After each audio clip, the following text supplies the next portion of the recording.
retreat of the Board of Education is now called to order.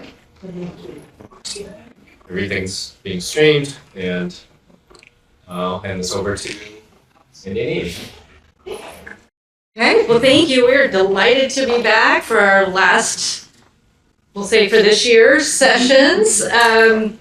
And we've done a lot of work in the last two of building the skills, and our intent of today is to take those skills that we've been working on and put them to work on we're not going to write policies, so everybody take a breath. We're not wordsmithing. Nothing drives me crazier than having people argue over the correct tense of the verb or something. So we're not writing the policies, but what we're going to do is have a conversation so that those on the policy committee can take that back to their work specifically around the 1000 series. The one series? We're used So to calling section one. it- Section one. Thank you. Okay, We're used to thank calling it the 1000. Yeah. 1,000, and Yeah, that okay, would section be one. correct too. Okay, all right. Well, good. I'm glad everybody understood what I was saying. That's the key part. Yes, perfect. The section one series. So that's our goal. We're gonna, by the time we get through this evening, that the policy committee will have a good sense of what the values and what's important to the Portland board in creating of those policies in section one. Okay, everybody feel good? All right. Okay. What? Did I do it wrong? No, it worked. Okay. There you go. Roseanne was very kind in instructing me where to point the clicker. Oh, it worked So, there too. okay, so we're very mindful. We've been through several. We have this phrase we coined called North Shore Spring, North Shore being our school district. Every spring something would happen. We could go on, I mean, think about it, pandemic was March, right? Like every spring, that was kind of the penultimate. But so we're very mindful that this time of year can have a lot of work. There also is a lot of celebrations. Mhm. And so it can be a lot. So we wanted to take a moment to give you a second to take a breath and reflect. So this is called the blob tree. I don't know if y'all have ever seen this. A friend of mine who does leadership development for tech companies, she shared this, she loves this. So what we want you to do is take a moment and think, and hopefully you can see the numbers. And by the way, we know it's the end of the day. We're gonna be encouraging people to get up and move around. If you wanna get closer to see the numbers, please don't hesitate. But what you want you to think about is which of the people on the tree are you feeling like today?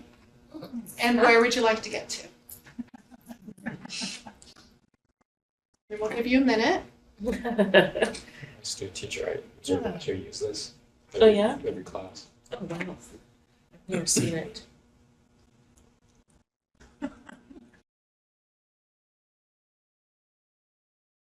This is the European number one, so being tricky.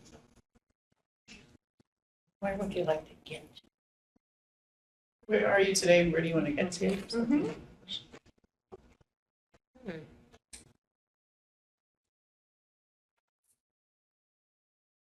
I need more time. You want to kick us off, Virginia? Oh, wow. I would say, Don't forget, everyone's allowed to pass. no, that's okay. I would say I'm at, looks like there's a couple. I guess it'd be number 3. And why is that? I feel like we have some big challenges in front of us. And I would want to get to number 15. There you go. Make your way up, eh? Yeah. So Virginia, can I just follow up? Do you feel like you're being supported as you launch yourself into these huge challenges? That number No. 2%. That number 2 person? Okay. Okay. Just think about that. Thank you. Do you have any thoughts, Stephanie? Well, because of like the last 20 minutes of my life, I felt like I was a 24 or 21 coming into this. The person sort of hanging by a branch, but that was, I thought you meant like today generally, because I was like all of these things today. Sitting here today, I probably feel, I don't know, a little bit, maybe like a 10. Not sure what my next move is gonna be. I probably would 15. I like Virginia's sort of waving, holding on to something stable. 15, 20 feels like just 10 higher. I'm gonna stop at 15. Let's stop at 15. Feels welcoming. Well, the wave, eh? There's something about the. Yeah. Yeah, all right. All right, well, thank you for that. Thanks, Stephanie. What do you think, Eddie? So you've seen this before? Probably a 14. Why's that? I just feel like I need to like let go. Drop somebody. All right. My daughter's going to turn 13, so she's probably 13. And I need to let her go. Context matters. Yeah. Context matters. Okay, Be there you her go. own little grown up and Yeah, that's an interesting parenting life position, eh? yeah. Yeah, that makes sense. I would like to be 4. It looks like it's a good place to take a nap. Oh, yeah, on the ground. I see. Yeah. I also don't know if I always question if up is better versus down. So maybe down's the place to be. Can't fall from there. Safer. Thank you. Are you still looking? No, I was also gonna say 14. Just because it feels like we're handling a lot and things are slipping a little bit through, through the fingers. And I was just thinking about this. I haven't really had as much time to reflect today as I normally do. So I was like, where am I on here? But I think 14, yeah, we have a lot going on. We have a really challenging budget conversation this year. It's been challenging for several years. But this is big. And where I'd like to get kind of collectively is 11, 12 as a board. Not just me. I would be, I guess, maybe 12. Or 11, either one. What do you think, Michelle? Kumbaya. I'm a 19, because I'm just kind of pissed off. That's a lot of things. And I'm kind of just like, feel a little isolated. Like, some of the Yeah, stuff that must we're be. dealing with at this school district is being mirrored in my work life. And it's just a hard time with a lot of hard decisions that I have to own and hold, and people don't see the big picture. So I feel kind of alone on big picture island, having to, drive some hard stuff. I would like to be at a 5. That guy looks like he's having fun. Agreed. Similarly but lower, I was feeling 9. One, I do feel like I cross my arms a lot like this, like as a general like posture, especially when I'm uncomfortable or feeling like I'm thinking hard. So that just kind of felt like me, but similarly just feel a little separate and less pissed off, but more just like mildly frustrated or something. Definitely by myself. I would like to be number 2 because I like to be helping. I like to be a helper. It's very self-important too, to think about posture. Yeah, Yeah. I mean, I think it's partially like anatomy or whatever. It's just more comfortable for me. But. Okay, well, I feel like 21 in a positive way. But I love the feeling of hanging like that, stretching out. My body's giving out, so that feels good. I'm having trouble with my knee, so it feels good not to be touching the ground. And I'd like to be able to climb clear up to a 20 and just stand there really firm and tall and strong. And not worry about it. Thanks, Patty. I will say I'm entering feeling like 5, and I hope to get to 2.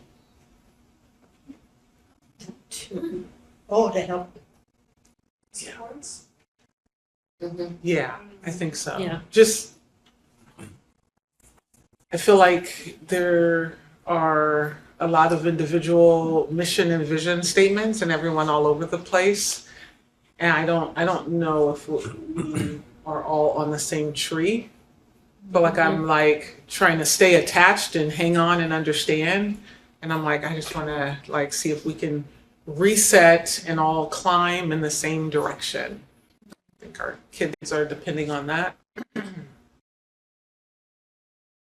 Thank you for that, Armstrong. Yeah, no, very important point. And so Sandy and I, when we were driving down, we were reflecting on the 3 sessions with you all, and just want to quickly, we have a lot to talk about, so I won't linger too long. But I just want to validate the season that you're in as school district leaders. So thank you for all the work you're doing for your community. It's hard. It's hard. And so the fact you're wrestling with big questions is the important thing. So thank you for that. We're here to be supports for you today. We're going to go slow so you can go fast later today. We're going to unpack some things to support your ongoing work, because that's really what we want to do for you today.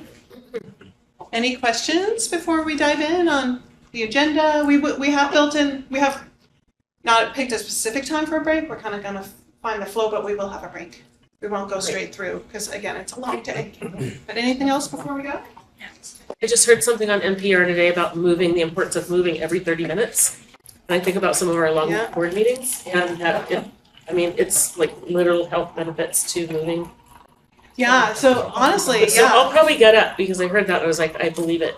Yeah, 100%. And when we get to the point where we're discussing together, working together, we're probably going to get you up and shift you around to help with the Awesome. planning part too.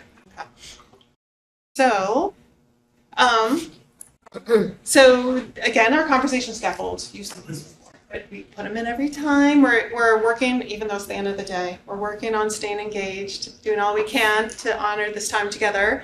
And that involves that part of that honoring is not just by mentally staying engaged, but in conversations as well. Again, as we coach each other and challenge each other, as we're going to emulate creating policy today, right? That empowerment dynamic that involves honoring each other, even as we wrestle with questions. And you all are showing really great skill at that. Making space for everyone transitions into the yes and conversations when we can avoid the no buts. Sometimes no buts pop in, but we're really working on the yes and with policy, this is really true. Not letting the perfect be the enemy of the good, right? Just working on that incremental progress, because we know, especially in the poly crisis era, it's really, really helpful as a leadership skill. So we are, again, going to start with some foundations and get you a framework before we talk about policy design in general. And so the first place we wanted to start was the governance ecosystem. Remember this from last time, where in the middle is the work, right? Student-centered organization. And the layer of B are the supports around. And then the C is the how, the leadership moves. That's where trust lives, values lives. Just want to throw it out there. Where do you think policy design lives in the ecosystem, the governance ecosystem? How? Yeah, what are you thinking? Why are you thinking that, Patty? Policy? Well, policy kind of sets the parameters of what you need to do. And so that's the very start of the how. Right, You have to know what you want to do first. there you go. All right, thank you for that. Any other ideas, anything to add on to that, what Patty just shared? I was gonna say, like, I 100% agree with Patty, but I thought that the way I envisioned it was the work, because it defines what the work is, right? It Like, does. we're educating every child, that's the work, Right? right? We're Mhm. being fiscally responsible, that's the work. Mhm. So same thing, just I guess different category. Well, and it's multifaceted. And yeah, And sorry, what was that? And it's multifaceted. Policy design is multifaceted. It doesn't involve the how, the leadership approaches and frameworks of how to do the work together, The actual work itself is documenting for the organization and for the public and sometimes what the work is. So absolutely. What do you think about B? About I support? would have said A or B. Yeah, so why were you thinking that, Michelle? Because when I think of the how, I think of that's the work of kind of, not the board, that's, the how is up to the professionals to figure out. The work is kind of defining a direction, defining an outcome, and the support, I feel like the policy might be a support to getting the work done. Yeah, I was thinking the same thing. And I think you can make an argument that policy design lives in all of them. And this is what can be challenging about policy design. Yes. Because are you talking about specifying what the work should be? Are you talking about the framework under which you communicate that to the organization and the public and the students and everyone? Or are you talking about documenting your values, right? Whether they're explicit or implicit as to how students are served. And that can make policy design really challenging, and that's what we're going to help you unravel a bit today to make it a little easier to move forward to do that. Does that make sense? Yep. So, we thought, okay, one of the other things that gets a little raveled is the difference between what's a policy, what's a procedure, what's a protocol, what's a guideline.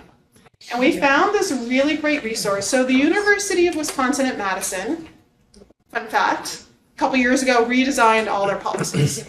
And they left up this really helpful tool, reference sheet for their own people and their partners as to what is the difference between a policy and a procedure and a guideline.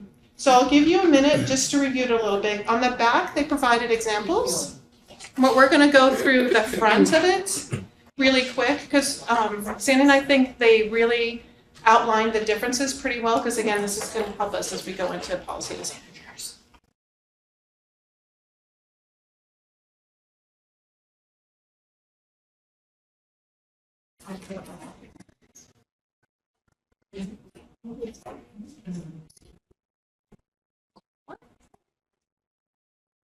Oh, that's so about that.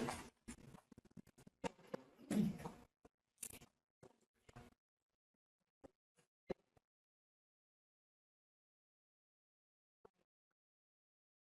obviously these are for you to keep, right? So if you want to write on them or unpack them a little bit more, maybe another minute or two and then we'll start talking about it.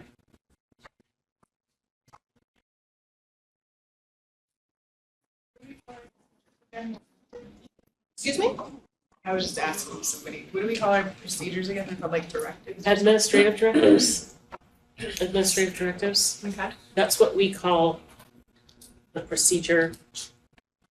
So some of our policies have a how to implement, and that's The ADs. the 80s. The ADs. Oh, cool.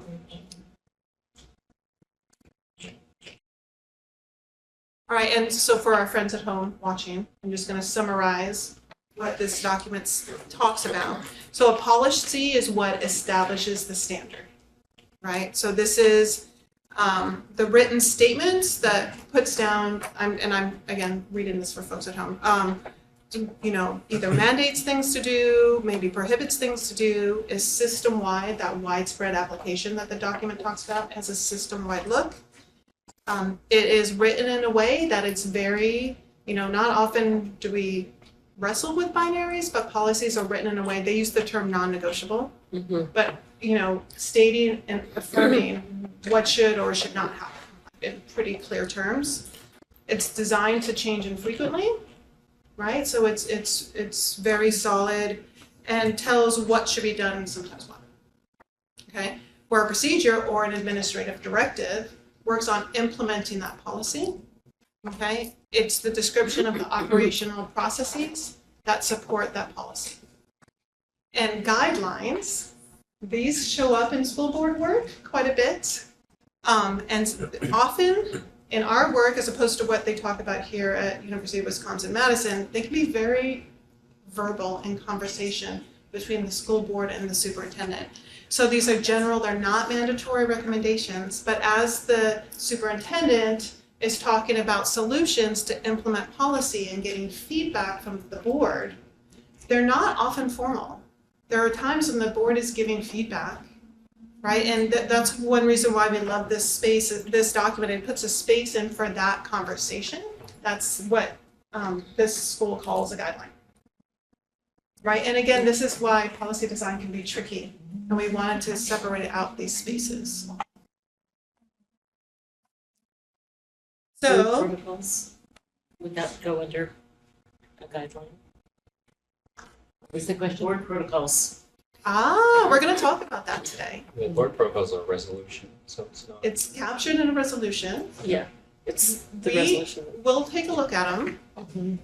It could, within this framework, we would say most likely fall within the procedure. But it's a Okay. procedure for the board, Yes. right? Yeah, I was just So curious. it's a unique, and that's why talking about section 1 is we're gonna focus on that today. And when policy design happens, of course, you wanna think about the context of that area of work. So we're focusing on section 1, which is about the board defining its work itself and how that work should happen. And so that's, as we go through, we're gonna, again, give you a framework to help you take a look. We're gonna look at the resolution and a few of the section 1 policies. Compare. Amy, I wonder if one of the reasons why we enter and maybe sometimes present all over the tree is because most of our conversation as a team is on the procedural, the operational process, then getting into guidelines or policy. Like, is that something that you all see for dysfunctional boards and superintendent? I wouldn't limit it to by the way, you are not a dysfunctional. Oh, I would not, Got I just want to be clear, we do not, when we're in the car together, this is not one of the districts that we talk about as dysfunctional, and there are them. It is. I shouldn't say dysfunctional as a permanent state. Right. We do have quite a deal of dysfunction happening amongst our group. It's very common because, in fact, we are dealing with this in our own district, and that's how we came up with this value. We have a vote on Monday on whether to renew a contract with a vendor. Very straightforward, except the vendor is one of our city's police department, and it's for the SRO on campus, right? So while we're trying to have this very straightforward voting on a contract with a vendor, does it comply with the state law requirements? We've a board trying to insert policy into a procedure question. And that's why we're creating space today for you to have those values and policy conversations so that you then refer back to that. Okay, as a board, we agree that we have a shared value over sustainability or students first or whatever, equity, students farthest from racial and educational justice, whatever it is, then you use that, and then you're not as tempted to get into what we call the weeds and the operational procedures, because those sit under the policies. And then Dr. Armstrong comes back and says, this procedure that we, the staff, have created is a reflection. Here's how we think it's in alignment of what you have said, your values, and that we've built these policies on.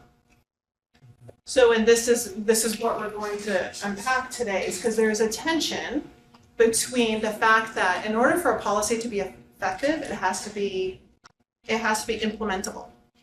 And for a board to know whether or not it's implementable is nigh impossible because of the role of the board. That's why the superintendent will come back and say, okay, this is how it can be implemented. But for a board to understand that will impact how the policy is written. So that's the gears of the work, right? And so, but understanding where the conversations fall can be really helpful. And that's why the definition of policy is they say widespread application. It's, we've talked about, it's within the Oregon state standards, the system thinking, right? It specifically impacts policy design. And it's very common for all three of these areas to be woven together, and understanding what you're talking about when can be really helpful. So do you think there's any interdependencies between theirs? Are there relationships between these three categories? What do you think?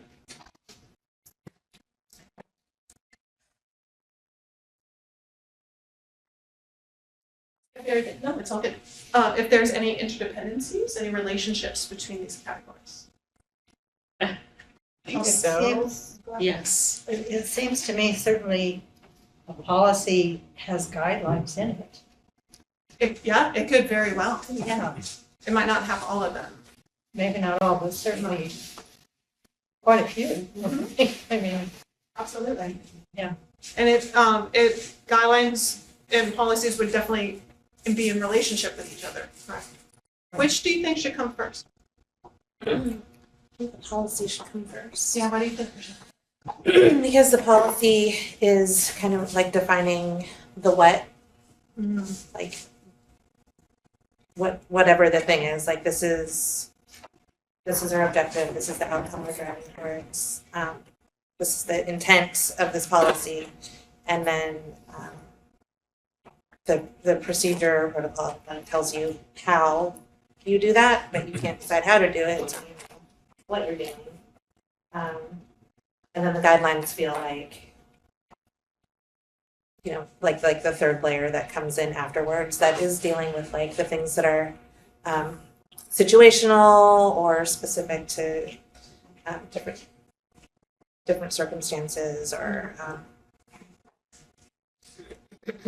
like the non-mandatory stuff, recommendations, actually. Yeah, feedback loop, maybe. Yeah. An informal phrase for guidelines might be feedback loops over time. Could you give an example of guideline? right, can you do a 1, 2, 3? Oh, yeah, so for instance, if you're implementing a curriculum, right, so it's if you have a policy section around curriculum adoption, so the policy itself provides clarity, it sets the I should have used that word, sets the standards by which curriculum adoption should happen. An administrative directive would start to implement that. Say a specific curriculum, let's say math for K through 5 is coming through. And Dr. Armstrong says, oh, we're kind of, we're piloting these different curriculums, and we have the policy and we have the adoption process that we've had in administrative directives for a while. We're toying with these two are kind of rising to the top, and we're looking at the pros and cons. Board members could offer thoughts. They're not in policy, they're not voted on, but it's feedback. Is that right? Because that often happens.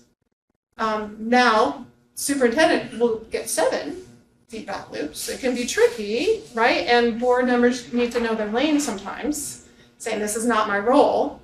But as things work their way through, it can be a really slippery slope, but that will naturally happen, and that's why we want to acknowledge it.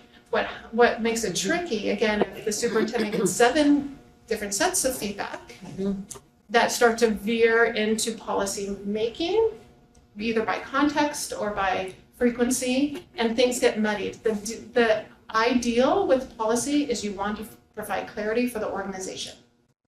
So the organization can really hum. It's an organizational effectiveness question. How can the board communicate to everyone in every classroom and every room in this building, right, the standards by which to do the work? And so the guidelines, there is time when the conversations happen. Yeah, so like a specific one using Amy's, you're piloting 2 math curriculums. A guideline from the board could be, we encourage that it's the piloted at 2 different elementary schools that have different demographics, or in different, don't do it at 2 neighboring elementary schools, or, a brand new principal and a experienced principal, or right, something that a guideline can be, here's how we recommend that you choose where the curriculum will be piloted, or what grades, or, right? That's not going to be something you write in policy, and it's not going to be a procedure, but it's a guideline of here, as you go through this process of piloting, here's what we recommend. With the focus on non-mandatory. So would the policy be, you will implemented in a variety of schools. You could write it, you accept could write it in So policy. that could be policy, and the guideline would be to say, do schools with different demographics. Or, for that school year, as conditions have evolved. That's the idea. So if policies are longer lasting, these are just conversations that tend to happen. And I'm gonna pause for a second and get Dr. Armstrong's feedback here for a second, because there might be an example to come up that we should talk about maybe.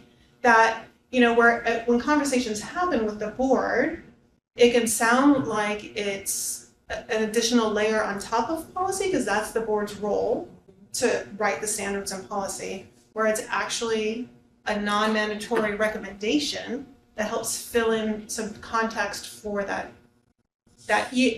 sometimes semester. What do you think, Dr. Armstrong? Yeah, I think that the board does a really good job on the guidelines part. So I'm trying to think of something specific. I think the only time where maybe we wonder is if there's a guideline that's being asked for or proposed and we already have it spelled out in the AD.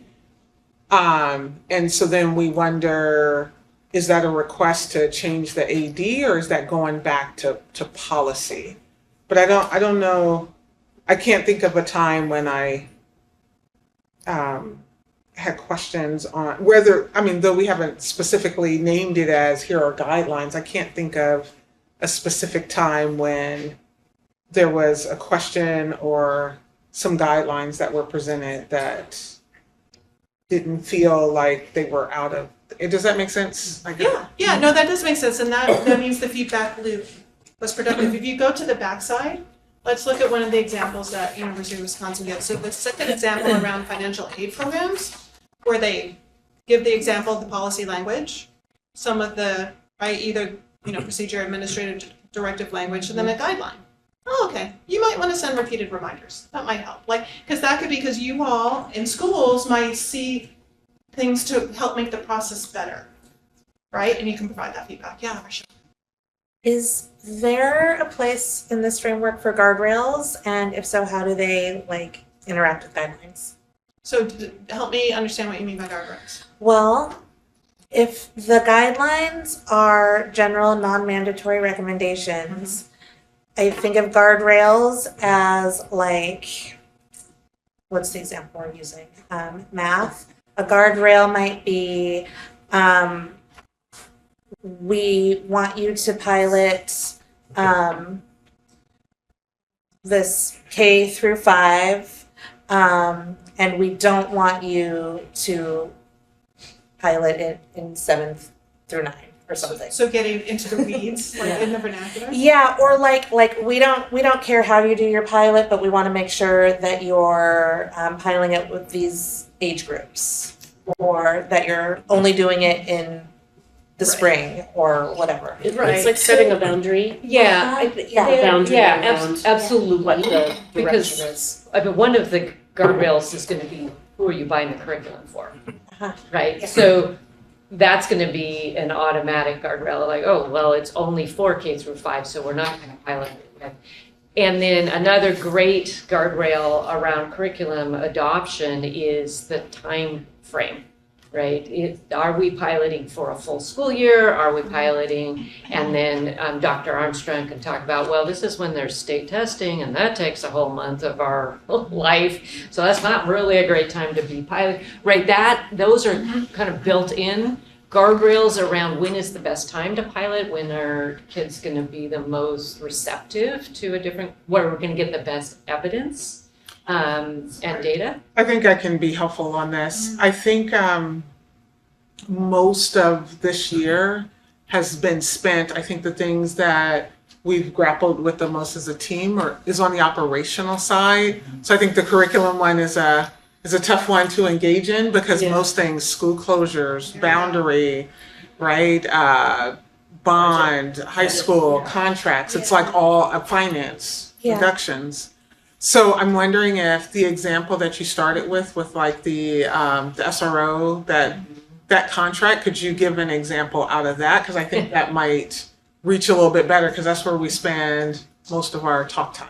Well, I think because SRO is kind of a Sore so- spot. Anyway, no, but I think our budget, so we had to cut a big chunk of our budget 2 years ago. And so we have a policy around budget reductions and budget planning, right? And then we have procedures, and it was Amy and I, we had a brand new CFO and a brand new superintendent that said, okay, we're doing this. And we said, we are going out to the community. We're not rolling this out next June. And this was September. We said, we're going to the community. We're not doing what should we cut surveys, but we're going to do what are your values, what's important, Yes. what should we be focusing on keeping. We're doing this in September, and oh, the white faces of, oh my Lord, we can't do this. And so the guardrails, to Rochelle's question, were we have to get this done before May because we've got to let people know. The guardrails were we can't ask people what to cut, right? Because that just, we're only going to ask questions that we can take the information and use it, right? You don't ever want to ask your community a question, they give you an answer and you're like, uh-oh, we can't actually do that. Right?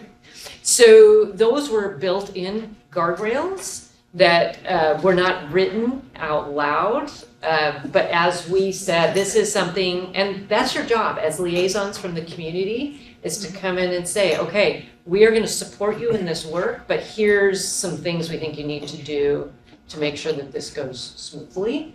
And that's how guidelines, those are guidelines. Those are you coming in and saying, let's help you get this done in a way. Right, because you all are doing community engagement around right-sizing schools, Right-sizing. correct? Right, so that's very contextual. That's something that this situation needs. So that's not written in policy, it's very contextual to how you're meeting the needs of the system and the students. So Patty, Well, guardrails have always been hard for me to figure out what they are. so, So, and you mentioned something, that would be so obvious. I mean, that, not guardrail, that just makes sense. So, we're gonna what are practice. the guardrails when we're doing our community, trying to get from the community what we want for right sizing? Do we have guardrails? I would think some guardrails would be, we don't want kids on buses for 2 hours, right? We're not gonna take kids from this school on one side of the district and move them to, that's a We're guardrail. actually developing that, so in our meeting next Tuesday, they're gonna share out about guiding principles that they have in regards to right sizing, which I think kind of presents as guardrails.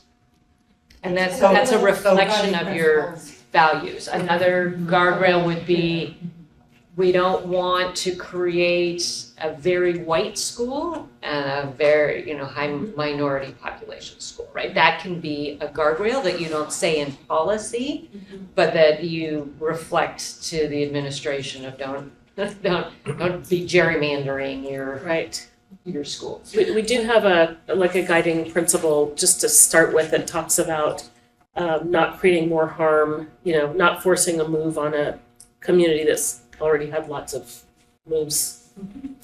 And so this is perfect. This is the perfect conversation to have. We framed it a little differently. So we're building kind of 4 steps in this framework. So the first one is to evaluate where the conversation lives, right?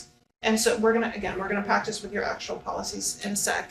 The second one is to talk about assumptions. And that's what we framed, and there might be a difference between guardrails and assumptions, but the idea with policy design is you want them, I'm so sorry. Yes, I need to back up. Yeah. Is that you want the assumptions to be resilient, so the idea is when you are working on policies, you want them to last for a while, to be system-wide, right? That have some life to them, so that really the system partners and all can take advantage of them. Because we're all so busy, this is not a judgment statement, but what often happens is folks don't take time to talk about the assumptions that are going into the policy design. That might be what you're thinking of with guardrails. I just want to make sure, I might not be capturing it all, but it might be implicit assumptions, it might be explicit assumptions. So for the budget example Sandy gave, our implicit assumption was that we wanted to be in partnership with our families and our staff and our community over 15% of our budget getting cut. So how are we gonna make that happen, right? Sometimes they're very explicit. So, and it's nice to, sometimes they're just floating around like oxygen in the air. And we're gonna practice here for a sec, calling out assumptions, just to get you thinking about how they impact policy design, and we're gonna do it around the Section 1 policies.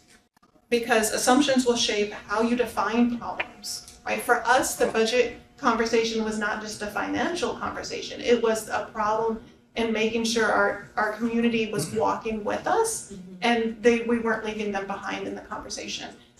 Which solutions are prioritized, assumptions will really impact. How risks are balanced, right? How do you decide which trade-off to do? Assumptions feed, guardrails feed directly into that, how resources are allocated, and then the long-term impact on whether or not the policies, again, you can always go back and edit, but it takes time. So are these policies really gonna flex with what your students and staff need over time? So we're gonna practice. Okay? I really like that we're talking about assumptions because, you know, we all come in with our own mental models, and our own, even the way that we kind of define whether there's a problem or not, or if there's a problem that actually needs something done about it. And so I think bringing these assumptions to bear, bringing them up front is really good, because I always assume nobody thinks like me. So I walk in assuming, but I think we don't all think alike, and we all might define a problem quite differently than one another. And when it's implicit, you all may not realize you're operating off of different assumptions. Right. And it can cause inadvertent friction just because of something that hasn't been. So again, just sometimes going slow to go fast later is helpful, right? So sometimes taking a sec to talk about, okay, what are we building in as assumptions to this policy design? So are you talking about making assumptions explicit? Yeah, we're gonna like practice. To voice, okay. We're gonna practice. So thinking about the fact that the Section 1 series are about defining how what the board does and how the board does its work, how relationships are put into process even. We have a couple assumptions we're gonna walk through and talk about. Okay? So, are you ready? We're gonna do the first one. All right, so we're talking about Section 1. Why do we have boards of education? I know it may seem really high level, but it relates directly to how we talk about what work a board does. Why are there boards and not just a single executive? Popular sovereignty, I guess. Sorry. But no, that's cool. What do you mean by that? Just that we as a society tend to want to govern ourselves. Or we do govern ourselves, and so we have these sorts of bodies all over the place that are voted on by people who then have sovereignty over that particular area, or power. Being asked to define popular sovereignty. That's totally fine. But like we vote in our city councils, it's just how America works and has worked for, apparently, New York Times said 250 years, and we're expecting a lot of foreign visitors for our 250th anniversary since the Declaration of Independence. I was like, why? It's so random anyway, but that's what it is. But it's a cultural norm. It's a cultural norm, and that's just how we operate. So we just don't tend to have one person in charge of any sort of democratically established body. Why else?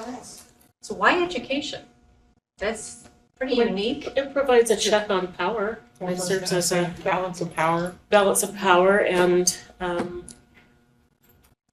was not thought partnership, but as a check on the balance of power. I was gonna say bringing different opinions, but then that can cause a real problem. Different opinion.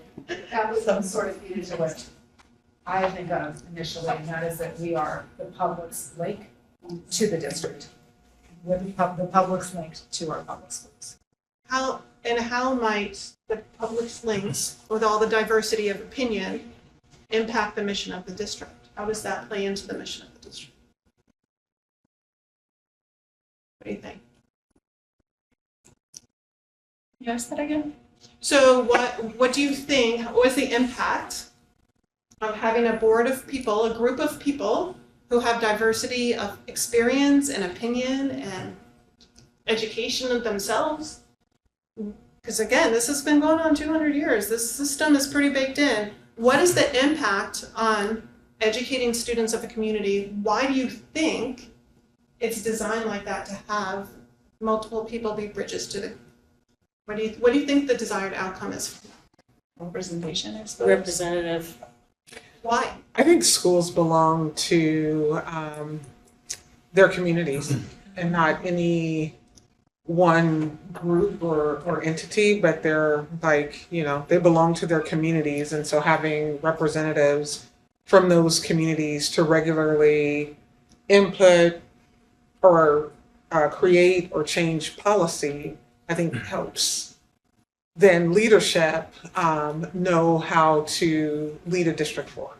All the inputs, all the diversity of needs from students. Yeah, but I'm just reading a book about the Klan right now. And, you know, there were boards of education got all Klan members on it. And that, I guess, was what the community wanted at that time. Not that it's good, but Yeah. Well, yeah. that's what can happen when you get people voted in too. It is, yeah. What do you think, Eddie? Oh, I was, to answer your question, I was thinking, this is not going to be popular, I'm sorry. An anti-change agent. Oh, tell us more. What do you think? I think back to like history, like Scopes trial, things like that, right? Where education is, you have one side where you have educational leaders that study education and they know, you know, they study what's best practices and want to change the system. And then you have, so I want to rephrase, let me back up a little bit. I think the ideal is representative democracy. The ideal is, yes, bringing diversity of ideas and things like that. The ideal is that you have a separate body that oversees a district and its operations, right? That's the ideal. And that's what we all want. Right. In practicality, how it's turned out is that it has often acted in a way that resists progressive change. In terms of, like, say, for example, the way we have it set up in Oregon, which is it's an unpaid position, which means certain people are able to run for board, and therefore you get a certain representation of people who tend to be, let's just be blunt, on the wealthier side, right? And the system that works for them is the system they want to preserve, typically. So historically, this system hasn't really worked very well for a lot of populations of color, or people, people who on the lower SES scale. And so in order to change that, you have to be very conscientious about how the system is set up, and again, surfacing assumptions and making sure that we are deliberate in terms of how we take action if we want to push against that structural design.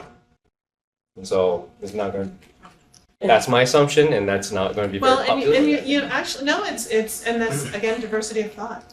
Yeah, and I'm thinking about lots of, like, for example, examples, and maybe, not necessarily a PPS, for example, but I'm just like countrywide and think, I mean, you have a lot of boards that, like, the example, the Klan took over, Yeah. or, book burning in some places where some boards came on specifically to ban certain ideas from being taught. Even in Oregon. Even in Oregon, just yeah. Denver. No, Just recently. Yeah. right. Yeah. Last couple Yeah, Right. years. anti-DEI, Well, anti. And that's the situation. So the next assumption, you all are already starting to surface all these assumptions that feed into the system, right? The fact that school boards are elected, New York City, they're appointed, right? There's some places where school boards Yeah, are they're- In appointed. Boston, I think. Here, they're elected, Chicago. right? Massachusetts. And there is a conversation to be had on the role how that impacts disruption and change and You know, I won't, unless you want to, Sandy, like profess to have the answers to that. But the fact that we name it can help us keep it in mind as policy is being designed. So appointed is not necessarily better than elected, because appointed is by, we have seen in Oregon recently where bodies of people who are boards have gone from being elected or put on by, and then they've moved to being appointed by one leader, which, you know, there are of course problems with having 120,000 people participate in an election and decide who are going to be on a board of fill in the blank.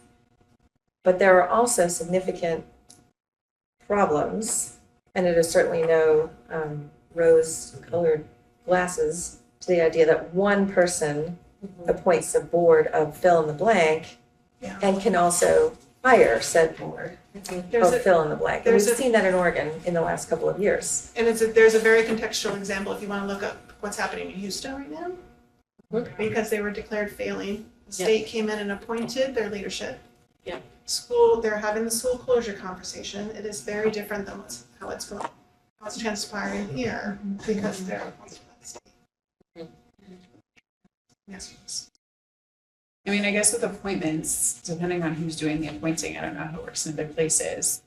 The sort of idea is that whoever that appointer is can pick people who are aligned with them. It kind of gets back to what Eddie was saying, where you could select people who are going to be the change agents that the person who's in charge wants in your scenario to like align with them. So you get more alignment and probably more harmony. But the downside is that you don't have that accountability piece to in the same way. Or autonomy. And then what was that? Or autonomy. Or autonomy, sure. Yeah, sure. In the reverse, State board is appointed, and if you watched their last two meetings, which I did not watch and just watched reporting of, so let's just pretend I watched them and just trust journalism. But it sounds like it's been conversations where everybody's like, I hate this, and then they all vote for it. That's what it sounds like is Yeah, happening. that happened. Yeah. Rubber stamped all the It's way. like, yeah. They'd say that they were like not happy with what I'm hearing, but yeah, go ahead with it. I mean, unanimous. And Unanimous. Did you have a point, Dr. Armstrong? well, yeah, I feel like there's this duality, like I get, so we're run elections and folks are voted on in their communities. And I feel like there's this, I don't know what to call it, maybe gray area or something where there's the piece where you all elected by community and groups and definitely representing that group and the work that you do on the board and in policy. And then I also feel like there's this split role of then also believing in the work and the direction of the district. And I feel like sometimes that little gray area gets real, or line or whatever you want to call it, gets like really blurry. Like, not that you have to like stop representing the people that voted you in and then give all that up to be down with leading the district forward, but it's more of like,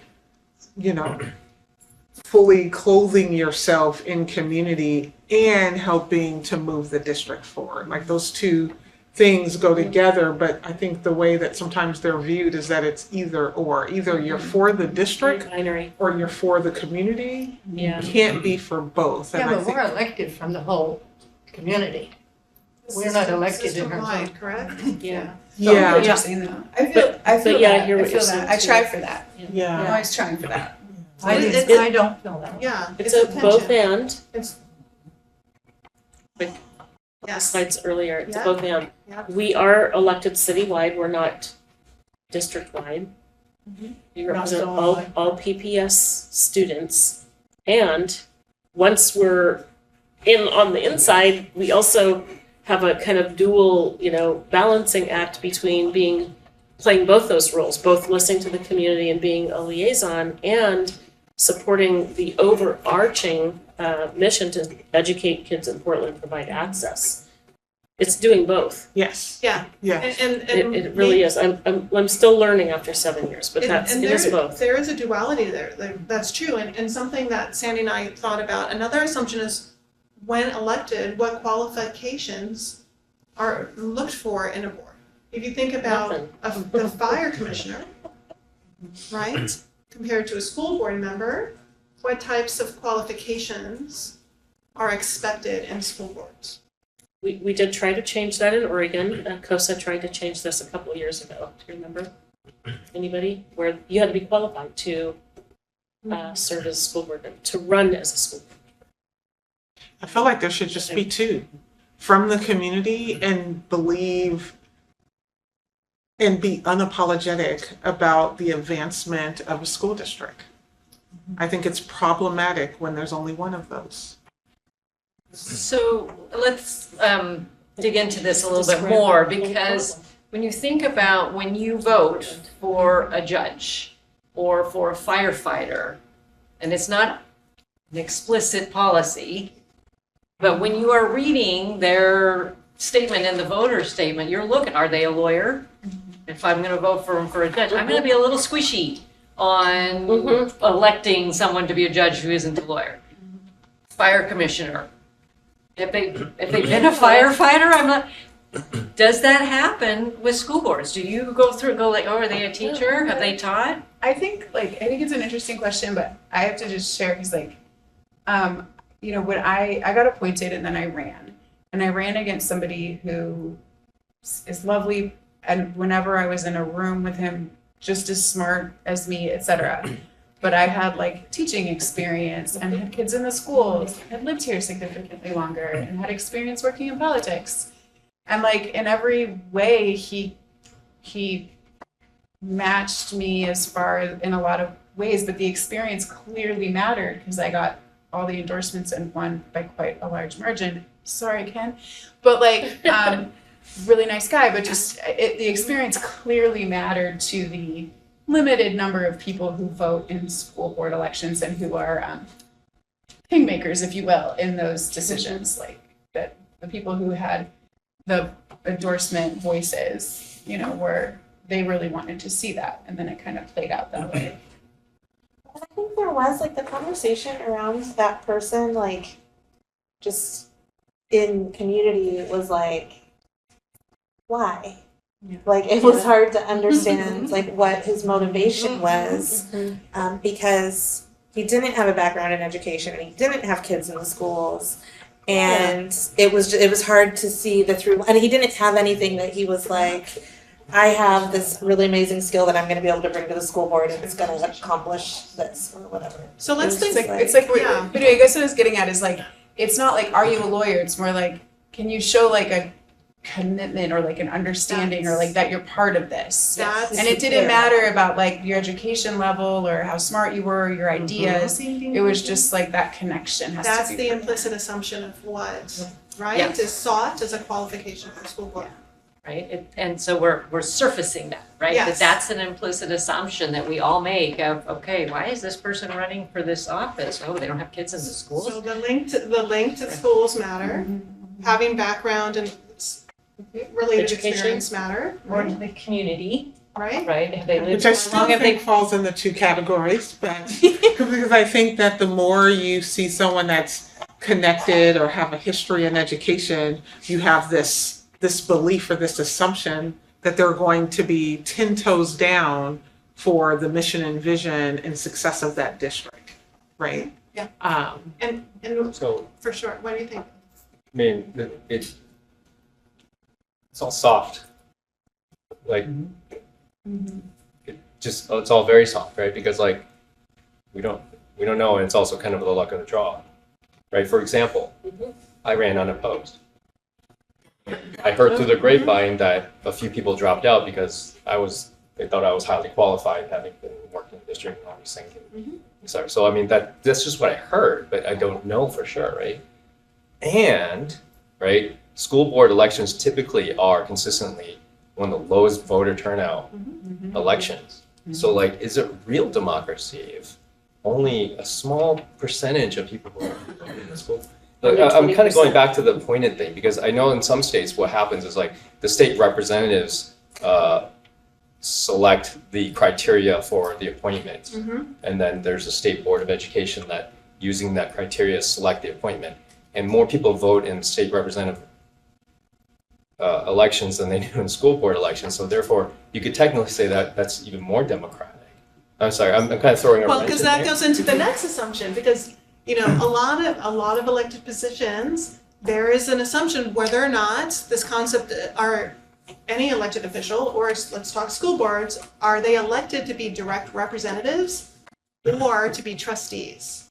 The idea that are they elected as under a trustee model, they're elected and that word trust is in there, right? There's a foundational word in the trustee where there's an understanding that then the board will do its work and without having that direct review.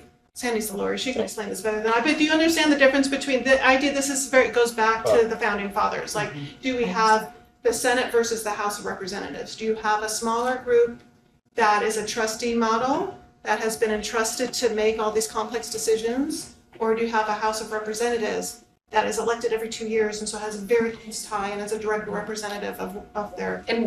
Sorry, And you know, that this was eighth I just- grade, sorry, but it's. I just want to say thank you, because I was actually trying to make that. So you read my mind. I was trying to make that connection to Yeah. tie Yes. all those 4 points to lead to the next one. Thank you. Right, so am I, Okay, when I'm trustees sitting here, am I is making a decision based on, I know that this impact to right sizing of schools is going to negatively impact the elementary school my kids go to and the community that I live in.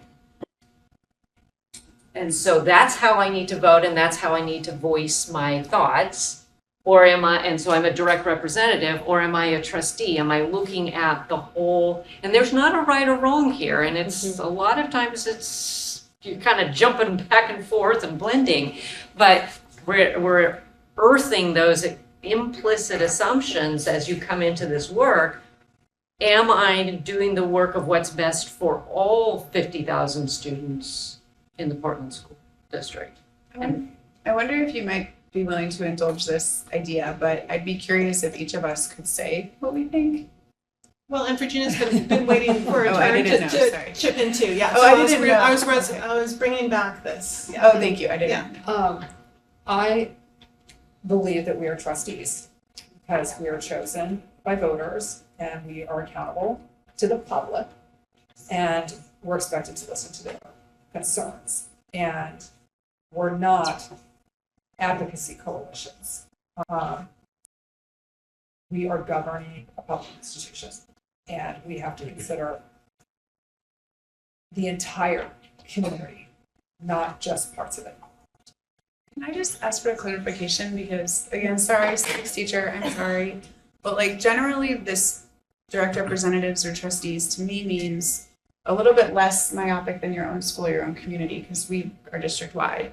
That like, if it's the difference of this, if you were to survey your voters on an issue and you had a different opinion than them, this is how I think of it. Direct representatives would say, I have to vote with what the survey of the people said. A trustee might say, I got elected, but it's through my lens of what I think is right, because you all selected me to decide in the moment what I think is the right thing to do. That's the Yes. distinction. That's so just to be clear on Yeah. my understanding of the distinction, just so we're all on the same page. Because we're district-wide, not like zone-wide, so just thoughtful. Well, and also sometimes, at least a while ago, it was said that people who wanted to get ahead politically would run for the school board, because that was a first step. I don't think any of us did, but I think for quite a while that was happening. I have heard that. Scary, because they Yeah. probably didn't care at all. There's a It's a low joke bar. that that's not in Portland. Like the joke is like, that's not true in Portland, but true everywhere else in Yeah. Oregon. That's usually what you hear. But anyone else, before we move on to the last assumption, anyone else want to weigh in on this, you know, how it looks in Portland? Trusteeship versus direct Or representative. you as an individual, Yeah. when you come to this work? Well, I don't know just the terms, right? I don't know. We need those. I don't know what it means, not an advocacy coalition, because I feel like people might have different beliefs about what an advocacy coalition is. Yeah, I definitely think if that means listening to the people in the district, I'm certainly an advocate for people in the district. Yes, I mean, a lot of people come to me and ask me about things, and Me too. if I believe it, I will fight for it. Do you mind providing a little more clarity on that, Virginia? I'm talking about groups and factions of people, that we're not here to represent small groups, we're here to represent everybody, because it's a greater public interest, like to what you're saying. That's what we're here to do. And sometimes oftentimes it is making those big decisions that may not be popular with some of our advocacy coalitions. So Right. for It's example, not our job to be the coalitions up here. Right. Because I guess when I hear that, I guess that sounds to me like we'll represent the majority of people and not the minority voice, That's because not what I mean at all. I think it sounds like that though. No, I No, think it's- what it's- she's saying is, like in our district, we have, I'm sure in Portland too, a very strong highly capable, gifted group. And some of our board members have kids in that program. And so are they a direct representative? Do they speak for the gifted students of the district? Or are they, when they're sitting in these chairs, thinking about what's best for all of the students? Because sometimes those moments end in conflict. So it's not, yeah. But I also think, just on the other side, I appreciate that, but I think to Director Split's point about, hearing from community and then bringing your own lens, I think we have diversity on the board that may be highly capable, that may be special education, that may be representing BIPOC, that may be representing all these other different groups.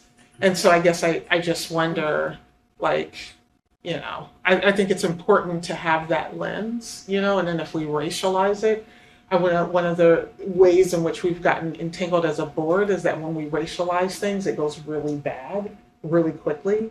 And I know that that's uncomfortable for everyone. And I think if we don't explicitly say it or, figure out what our norm is or where we're all meeting in the middle, we're going to continue to trip over that. And that's where sort of the dysfunction, and I normalize saying the word dysfunction because I think if there's behaviors that is not allowing us to fully function, it's dysfunctional. It's like accountability and feedback. Some of these words people term as bad words. I don't think they're bad words. I think they're words we need to address because I really want us to be functional for the benefit of kids.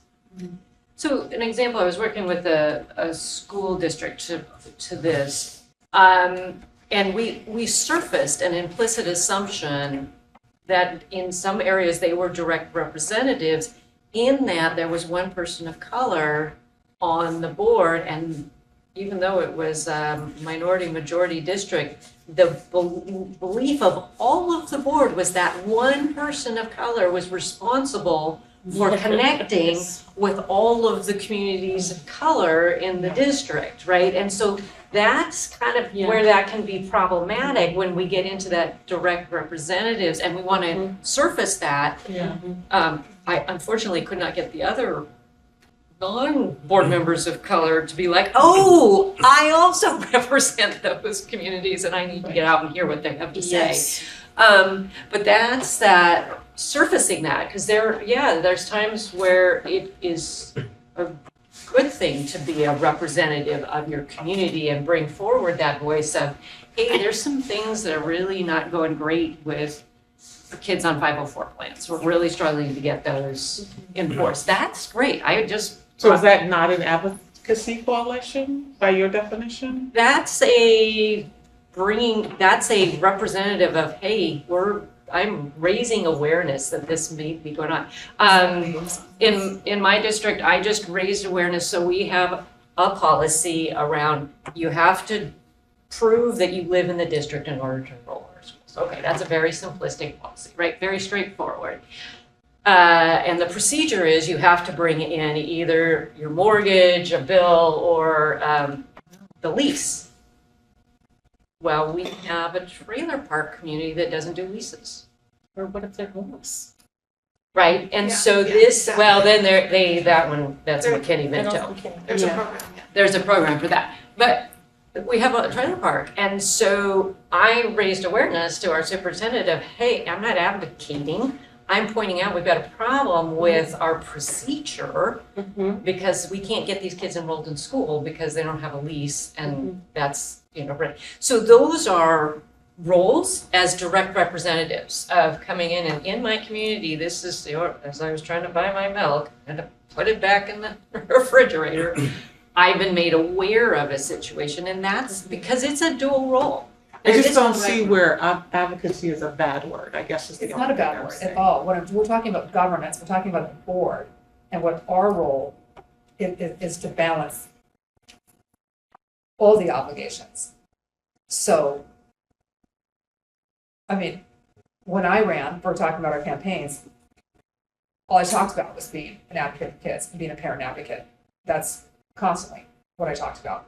So I don't think it's a bad thing at all. I think when we're on the board, in the context of what we're talking about, being trustees, we are here to balance competing interests, not to beat each other up over one or the other, but to align.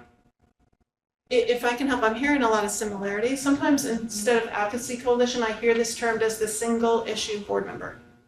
So, Yes. right, so the Exactly. idea that someone comes with a single issue and that's why they want to get elected for whatever reason, maybe they really want dual language everywhere, right? And so perhaps that would be another way to phrase it, That is an excellent way. Okay, because Looking for otherwise more I'm hearing time. I am hearing similarities. Yeah, Eddie. I think maybe it might help to phrase it. I was thinking about this as well because I think as board members we play different roles. There's different hats we have to put on occasionally. So like one thing, the trustee is an important issue because it's like that goes back to I was talking about this with Christy well because we both have social studies backgrounds about constitutional philosophy, right? Which is like direct democracy versus representative democracy.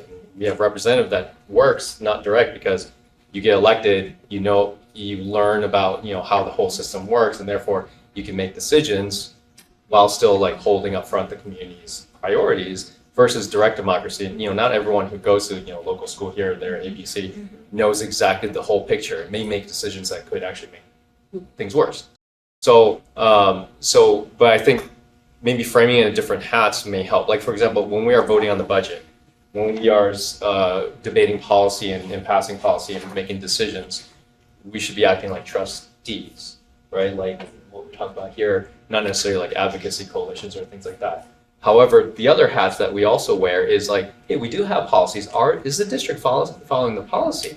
There's a bunch of 504 kids whose kids are not being met. That's violating some policies. So I mean, we're like in that role, we're like extra eyes on the ground, kind of giving feedback for the district. It's not making a decision. It's not making a vote. It's not passing a new policy or decision making, but just kind of like a separate role that we play that is outside of governance. I love that, Eddie. And I also want to normalize that giving feedback to the superintendent, because I think a lot of times we use the word the district, and just to be clear, it's like really superintendent, It is. right? And we dress it up to be the district when really it's the superintendent.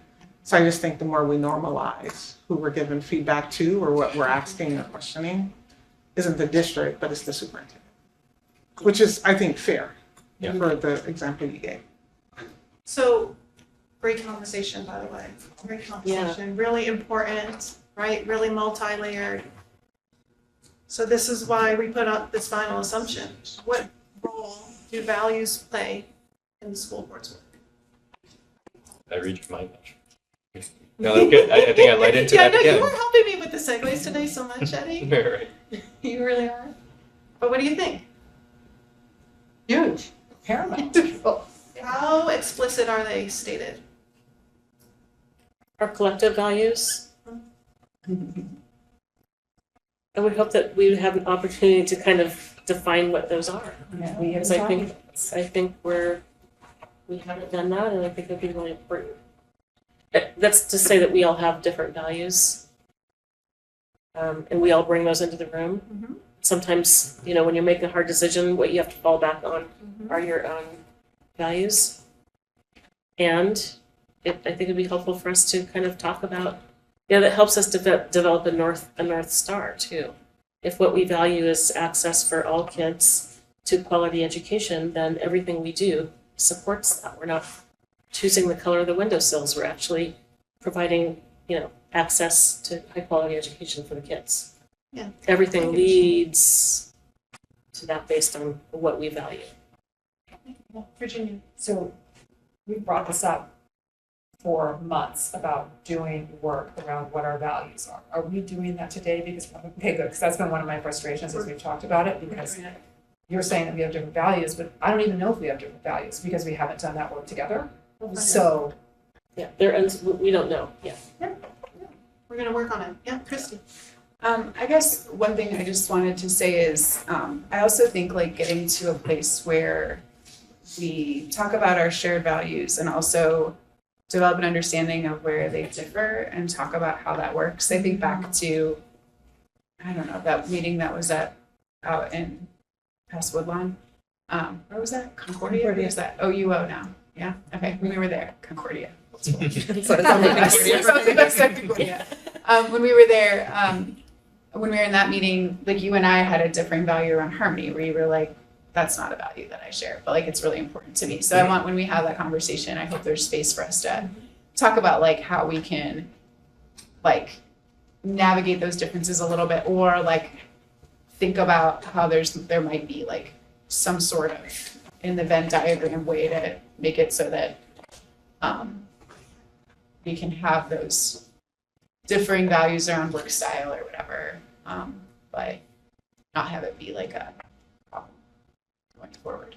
So Rochelle and Stephanie haven't shared a whole lot in this conversation, so I just want to create some space for the two of you. See if there's anything you want to add to any of these.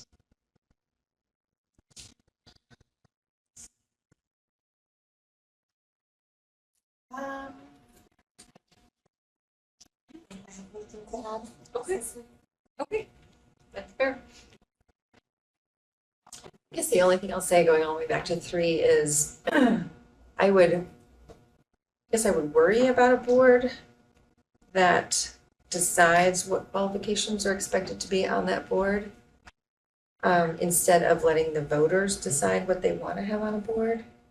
And maybe it ends up not being the right qualifications, but presumably, you don't want to have everyone having the same qualifications. You want to have, I believe we want to have people with different qualifications on our board. I also think that we have created, by having our special elections in May, a sleepier election, and that we could change that if we want to get more people voting on school board elections. We don't have to have them on a special election in May.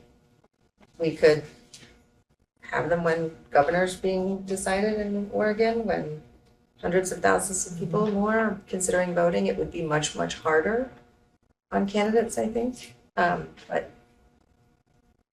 until we have a school board election on a November general, I don't know that we can say no one votes on school boards. People just don't vote in this country, and they don't really vote in May special elections. And I don't think it is about school board. I think if we just threw our election when people are deciding, there's a reason that the transportation tax is now and not in November. If we just stuck ourselves on November, we'd have a whole lot more people deciding, and maybe that's something we want to talk about if we're worried that not enough people are voting on who is on the school board.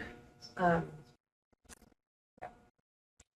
only trouble with that is you might get people who don't really care and just check a box.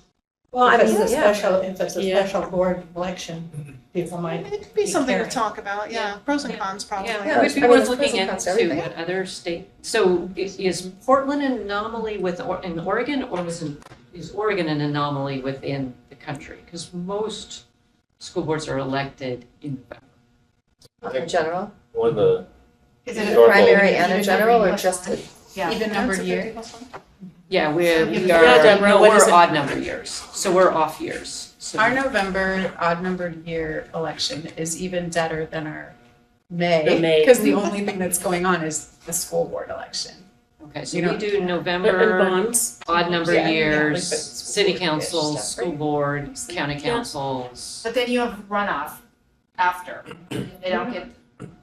No, we have a primary in August and then the So general. you do August though, Yeah. and then November, because that's why we could, if we were to go to a November election for the school board, we would have to do some kind of ranked choice voting or something that's just a one-hit wonder as opposed to having a, because our primary is in statute in May and our generals in November. You know what, though, we don't, I mean, Rochelle, did you get 50% of the vote? Oh, you did, because you did, but did you get 50% of the votes? If there weren't enough like write-ins, or if there'd been a third candidate?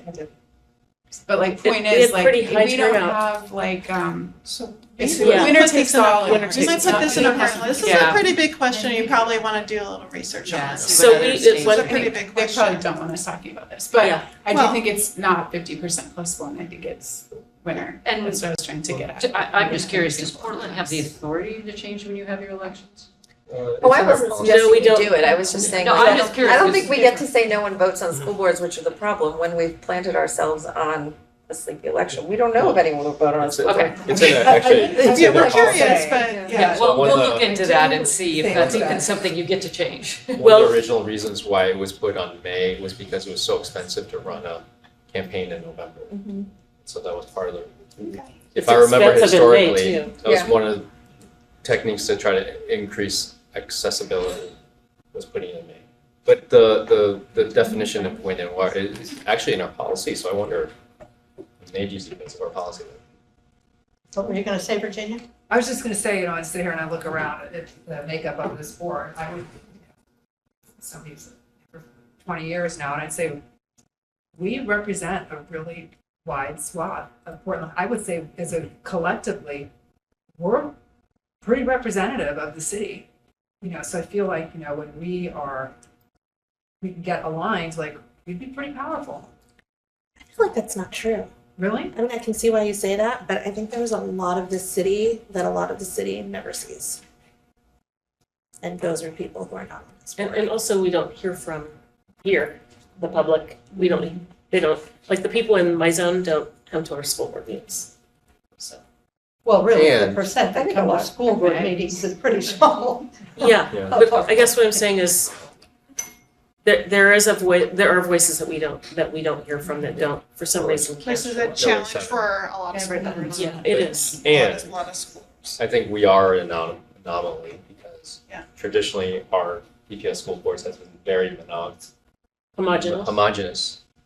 I was going to say the Up wrong until word. very It's a late- recently. Yeah, until very recently, until maybe 2 election cycles ago. Yeah, and it's a yes and. You can be representative of your community and still not hear from your community. You could say that both things can be true at the same time. Yeah, I think that's probably true for every zone, that we don't hear from a lot of the community within that zone. I mean, your zone is Irvington, I think, and Abernathy, and it comes to a lot of our things. And I'm then, thinking like, about King, Boise, Elliott, Humboldt, yeah, and but I'm Jefferson. like, I don't think I've ever heard from someone from GCU or Marysville coming in, and they're, right, like, so I think every zone is going to have a lot, even when we were at It's true. Kellogg, there were a lot of people who want at Kellogg. So I think everywhere is gonna have, people for whatever reason, that just don't And get it's, engaged. it's important that you all, the important takeaway is to think about it. This is an aspirational goal to get voices from the entire community, especially one as large as Portland. So it's important to bring it up. We would like to segue, I don't know if you've noticed these have been numbers, which this is the third aspect of the framework to think about with policy design, to build out some values. They don't have to be perfect tonight, but we want to should kind of explore them. I'm wondering, it's 7:00. We've been doing this an hour and a half. Do we want to take a super Yes. quick 5-minute Just- break? Just stand up at least. We have a lot we still want to do with you. Hour and a half, but we have a lot we want to do with you still. We've been We believe in speaking, you. you've actually done a lot of values conversation already, you just don't know it. We're gonna get it down. But quick 5-minute, even just to stand up. Yeah. Because we're about to get a little technical. We need some brain power I to run dropped up. the lid of my pen and it's right under your chair, so I decided I would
you've received a whole lot of pieces of paper while you were on break. What I'm going to suggest or ask is that you get out the one with the columns of words. This one? That's, yeah, that's perfect. So, This is Brene Brown's list of values. It's just a list of words that are values for people. So what we're gonna have you do is spend a couple minutes by yourself and go through these lists and circle 8 words that are the best words that describe your values. But I'm going to put before you start jumping along and circling things, that you have it be reflective of your work as a board member. Because my eyes went right to travel. That is a huge value of mine. But that is, and it would absolutely, if it was my personal values, that would have been one of the first things I circled. Not obviously, as a board member, I do not, that's not a high value. So I was capturing the big picture ideas of what you were sharing when we talked about the why do we do this? Why are there boards? So you can look back there if there's some words, but circle 8 words that are, you think capture 8 total? 8 total on of the 3 columns. Not 8 in each column. No, 8 Not total. 24. That you think capture your values as you come to this work as a board member or superintendent. And please disregard the prompts at the bottom. I pulled this from a workshop and I forgot to delete them before I had them printed. So. Thanks.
Hey, looks like everybody's about wrapped up.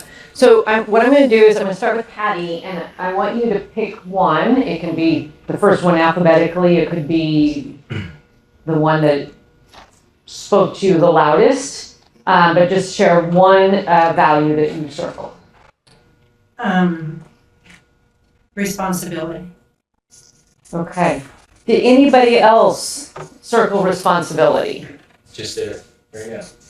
Okay, we got 1, 2, 3 other people circled response. So 4 people total I have a circled square response. around mine, but that's because if I ran out of, that's after 8, would have been 9. It would have okay. It doesn't count.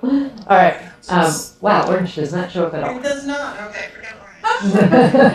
That's funny. Colors. Okay, Christy, a word. Love. I love too. Okay. Yeah. Okay, anybody else? Sitting back for no less. Okay. And justice is what love Is it looks like. similar in in public. comment, like it's caring? I think if you want to write love/caring. Okay, who, I've heard, wait, I know another, raise your hand if you had either love or caring. 1, 2, 3, So okay. there are 5 on Responsibility. Or 5 or different. It was 4 total. Oh, okay. I think it's like a structure of thinking about everything. Uh-huh. Yeah, it's very. Okay, Rochelle. I feel strongly about this. I felt like actually a combination of certain words could replace other words. Does that make sense? Like, Go for it. well, I think if you, equity was not on this list, but I felt like if you combine love and justice, you get a lot of things. You get responsibility, you get fairness, you get equity. Fairness is on here, yeah. So okay, fairness, what other words did you think combined with love and justice? Equity. Okay, equity is not on It's there. not on there. Yeah. Probably can add. But equality. But that's my name. Because Equity. it wasn't, I had diversity and inclusion trying to like get at that. Trying to get That's it. where I- Okay, let's back up. Who tried to get at equity through other words? There we go. Except, I think there's a reason why equity isn't on there. I do a lot of things on it, but I don't want to take up too much time, but, I mean, the goal isn't equity, the goal is justice. Justice is what changes systems, and there's a reason, equity is a byway to justice, it's not justice, they're two different Yes. things. So I think the question is, who put justice? Okay. It's a total different concept, I'm sorry, I had to vote on that. Wow. Equity is 1, 2, 3, 4, 5. procedure. They're like procedure. or something. Oh, look at this. Hey. So we have a lot of justice. Okay, I already completely upended my own very We're rigid gonna schedule. go, it's fluid, it's fluid. Okay, Michelle, why don't you share a word? I put integrity. I think that was one of their thoughts. Okay, who else, did anybody else have integrity? 1, 2, 3. I thought about it, I put ethics, which is, I don't know, to me they're the Okay. same. I'm fine with integrity if Okay, then we, everyone accepts my ethics as an integrity. It could okay. be ethics/integrity. Okay, Or ethics slash say integrity. That's totally fine, I just saw. Okay, raise your hands again. Ethics, integrity. 1, 2, 3, 4, 5. Okay. Okay, Eddie. Ooh, I'm having a hard time. We either pick gratitude or humility. I have so much gratitude for everyone who works in education. I also feel like humility is a scarce resource in What, today's we're not done. So pick one and we will be back. Humility. Okay, humility. All right. Anybody else have humility? No. No. Okay. But we should. We might be a synonym there. Stephanie, What does the third one say? The third one is love/caring, and then love plus justice plus fairness. And I threw in equity, but mostly it's about justice here. Justice. Yeah. Love had several too.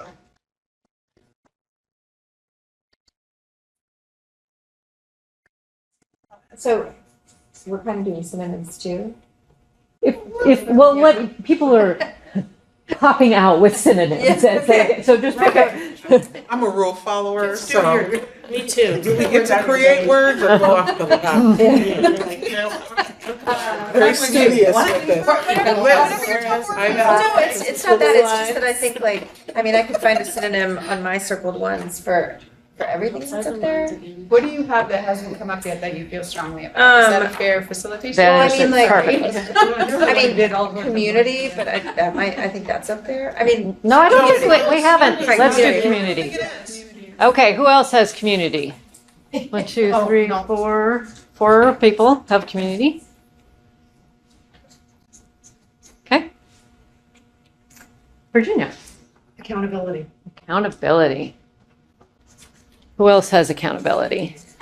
Okay, we've got, I almost chose that one, but I went for achievements. I had it and I scribbled it out because I thought that finding other ones brought you to that. okay, how about accountability, responsibility? Yeah, I had responsibility. Responsibility. Okay, 1, 2, 3, 4, 5, 6. Okay, we've got 6 people with accountability / responsibility. Well, we already did responsibility. That's okay, I'm linking them. Okay, Yeah, we did, it was our first one. okay, I know we clumped them together, but I actually think they're two very different things. okay, say more. Well, I feel like accountability means different things to different people. And I think that's where the confusion comes in. Responsibility is something different because I think that has to deal with, that leans more into the ethics component of the accountability equation. That's interesting, because I did both of them. Go ahead, Rochelle. They're different. There's different. Yeah. I might be wrong, but I feel like accountability is more external and responsibility is more internal. They're the same thing, but there's an external play. Okay, Because you're accountable to others. Yeah. But responsibility is like something intrinsic that you're carrying forward. You're never gonna be able to read this, Sandy, I'm so sorry. it's okay. I'm going with the Well, flow. I'm already excited because we've got some good things in agreement on. And I have heard being responsible to your community and being accountable to your community, those words being used interchangeably and in the same context. Okay, Dr. Armstrong. Collaboration. Okay, teamwork, 1, 2, that got everybody. All right.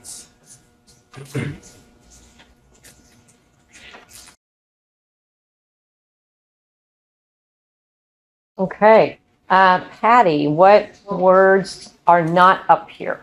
I know it's a little bit messy. Let's see, which one left? Honesty. Truth. And truth, okay, that got honesty, truth. Integrity. Well, we already did integrity. Under integrity, I put We do? truthfulness. Okay, That goes with trust, Yeah, we have being truthful. We have it with and, integrity and ethics, but honesty and truth, let's just capture that one maybe. mm-hmm. So honesty, truth, Then we'll all link them together. I saw a couple I hands had- go. I had truthfulness under integrity. Okay, Yeah, I'm in agreement, but I did not, picked ethics and integrity combined. So I have all three. They're all very close. okay. Mhm. Okay, Christy, what is not up there? I think like we kind of had the discussion about justice, and then I'm trying to think about, because I had a lot that kind of fell under that, I guess, umbrella, even though I understand they're different. But if we have justice, then I guess I wonder, like, I think about, I had diversity and inclusion as well. And I just don't know how to quite like square that conversation we had before, but those are the only two I have left. And obviously, inclusion has some other things going on with it, like belonging to me, right? Is kind of in there. So, yes, and I feel like inclusion has like some connotations for like special education in a way that maybe some of the other words don't. So The only thing I think I'm missing is inclusion. Of the two that I don't have up there yet, that I have. Did you have diversity? Did I write down? I have diversity and inclusion. Should we But I'm group just them saying, I together? wonder if diversity falls under the conversation we had about like, I don't know. Justice. I'm having a hard time with articulating that. I have them both. I think they're both super important. But if people feel like, I guess I just feel like inclusion is maybe a little bit was less present in that previous conversation. Okay, anybody else have inclusion? Okay. I had a square around it, not a circle. That was one of my extra words, should I need it. Okay.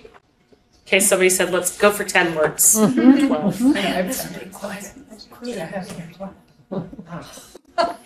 Okay, Rochelle, any words that have not been shared yet? Courage and stewardship. Courage and stewardship. Yeah. Okay. I had courage. Anybody else have courage? We have one other taker for courage. Anybody else have stewardship? Yeah. Okay, we've got one other stewardship.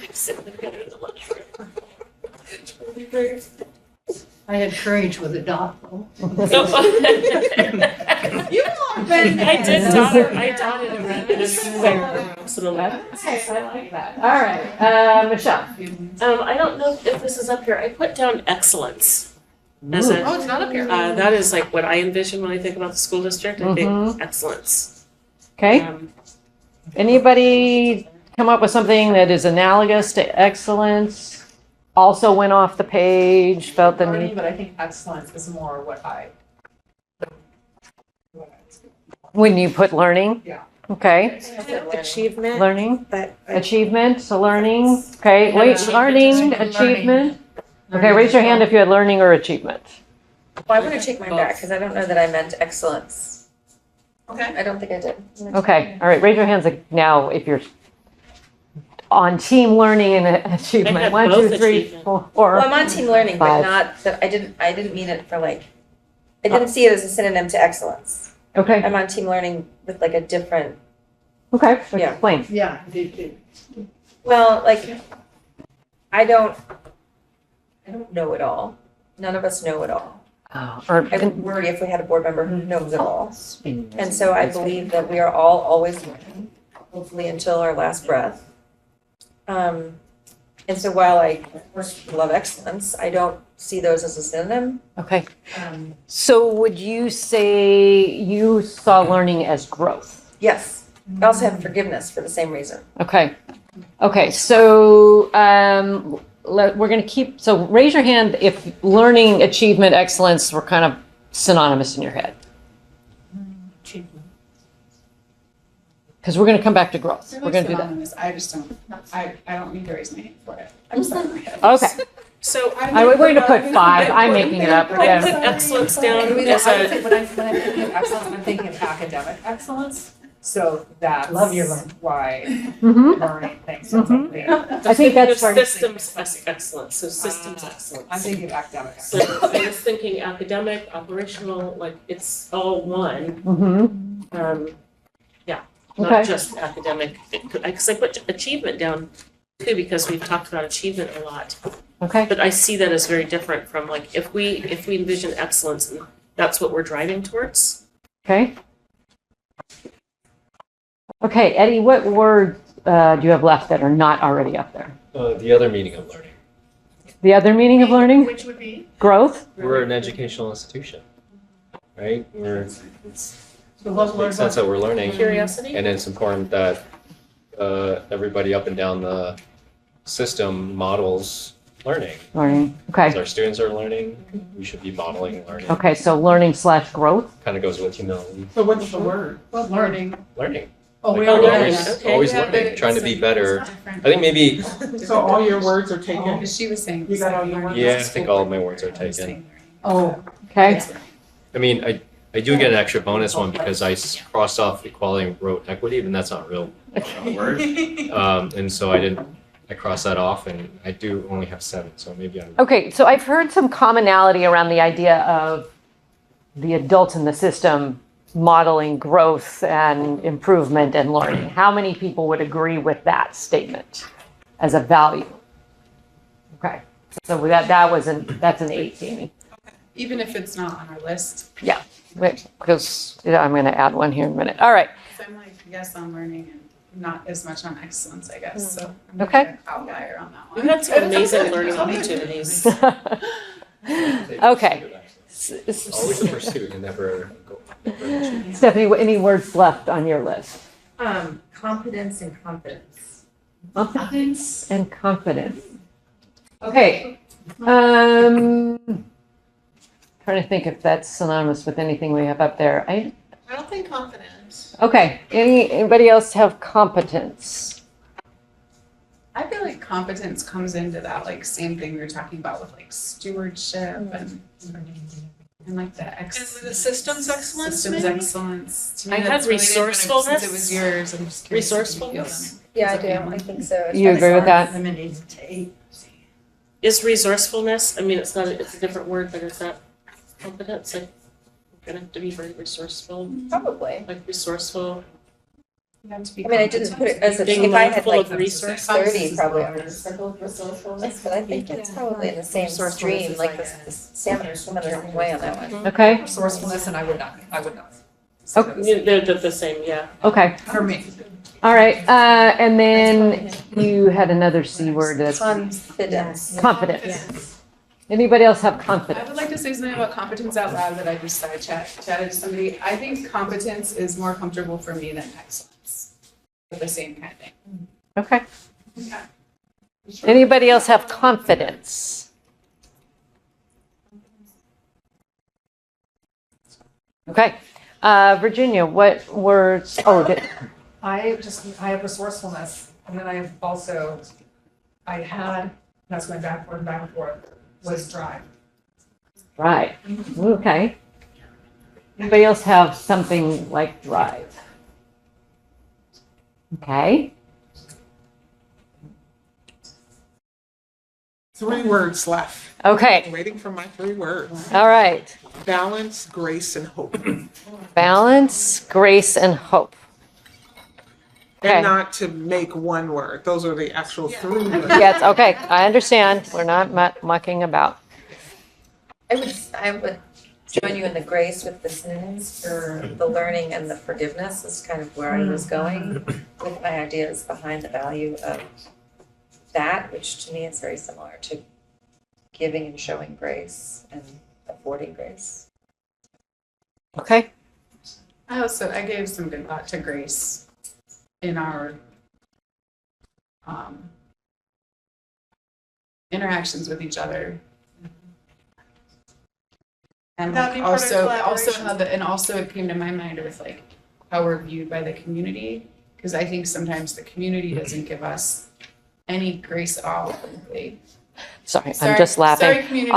Love you. I know what you're talking about. Also- Yeah. Mhm. Doing our best over here. It's like Switch up a bit. like having 150,000 teenagers. Okay, are we ready for the last?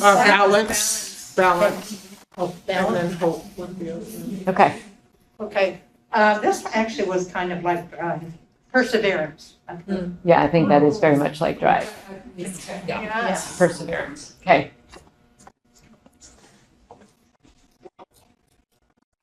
I only have one more left. Okay, what is that? Should I say it? Yeah. Innovation. I was waiting for that to come That's up. a good one. Growth? With growth? Well, I thought growth was personal, Self-growth, that's self. Resourcefulness. I don't know. Innovation, I think, is even more than that. It's I'll put it next to really it, looking but at not- something Yeah. different. You all were very innovative in how you did this. So I think you modeled that. The only word I have left, I already seeded. So I had harmony, but when everybody said collaboration and agreed, I just went with that Okay. in a harmonious and collaborative way. Okay. Elements of balance. Yeah. But so collaboration And does cooperative. it. Okay, so now what we're going to do is narrow, and it's not going to be nearly as hard as it sounds. We're going to narrow this down to 4 or 5 values that really speak to all of you. And I heard we're going to start with that and we couldn't quite get the right word, but the concept of justice and the concept that all students should have access to the system, right? Inclusion, diversity, equity, right? That seems to be a core belief held by all of you. And I'm seeing head noddings. Okay. Also, the idea that not only the board, but all the adults in the system should model that you have more to learn, right? That you're never done growing, you're never done learning, and that there is always work to do. Continuous improvement. Continuous improvement. Can I be like annoying for a second? Not at all. This is one that I had feelings about, and so I don't want it to be one of the ones that we're for. If we're only gonna have 4 or 5 and we're all agreeing, that wasn't one I agreed with, so. So what about it do you not agree with? Personal growth of the adults in the system, I just feel like Learning. it's too. But this is as a board though, as a board superintendent team.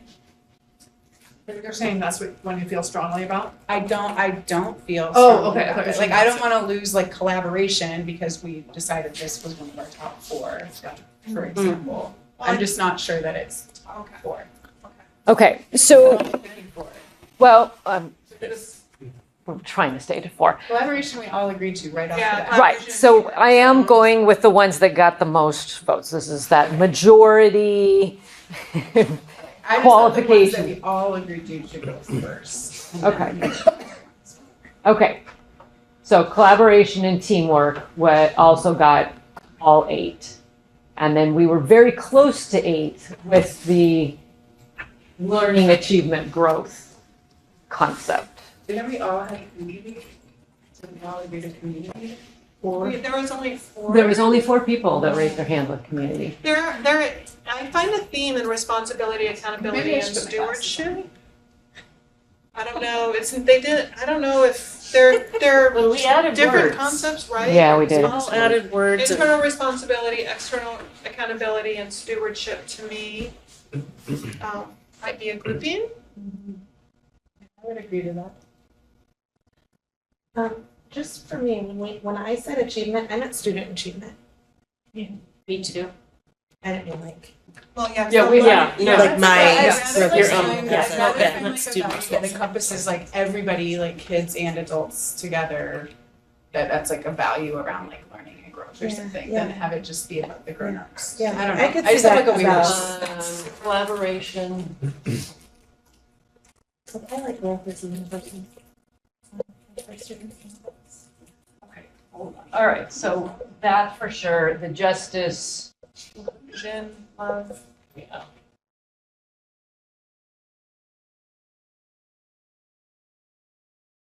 I'm just gonna throw equity, sorry, Kimberly, I'm throwing that up there. Oh, it's important. It's an important step. Well-loving caregiving. Love was part of the justice. Yeah. Okay, I'm trying to, It's all, I know, I'm putting too many words in there. okay. So we've got these 2 that we're all in agreement on. What we're trying to get to, and maybe we need to parse it I out. think we all have agreement on the accountability, responsibility. And integrity. Integrity was Sort of. Okay, do we have a show of hands that a value is around your integrity, your ethics, accountability, responsibility? Yeah. Okay, And then community was a high rated one. They already shot me down. What was that? There was only 4 people that had community. Oh.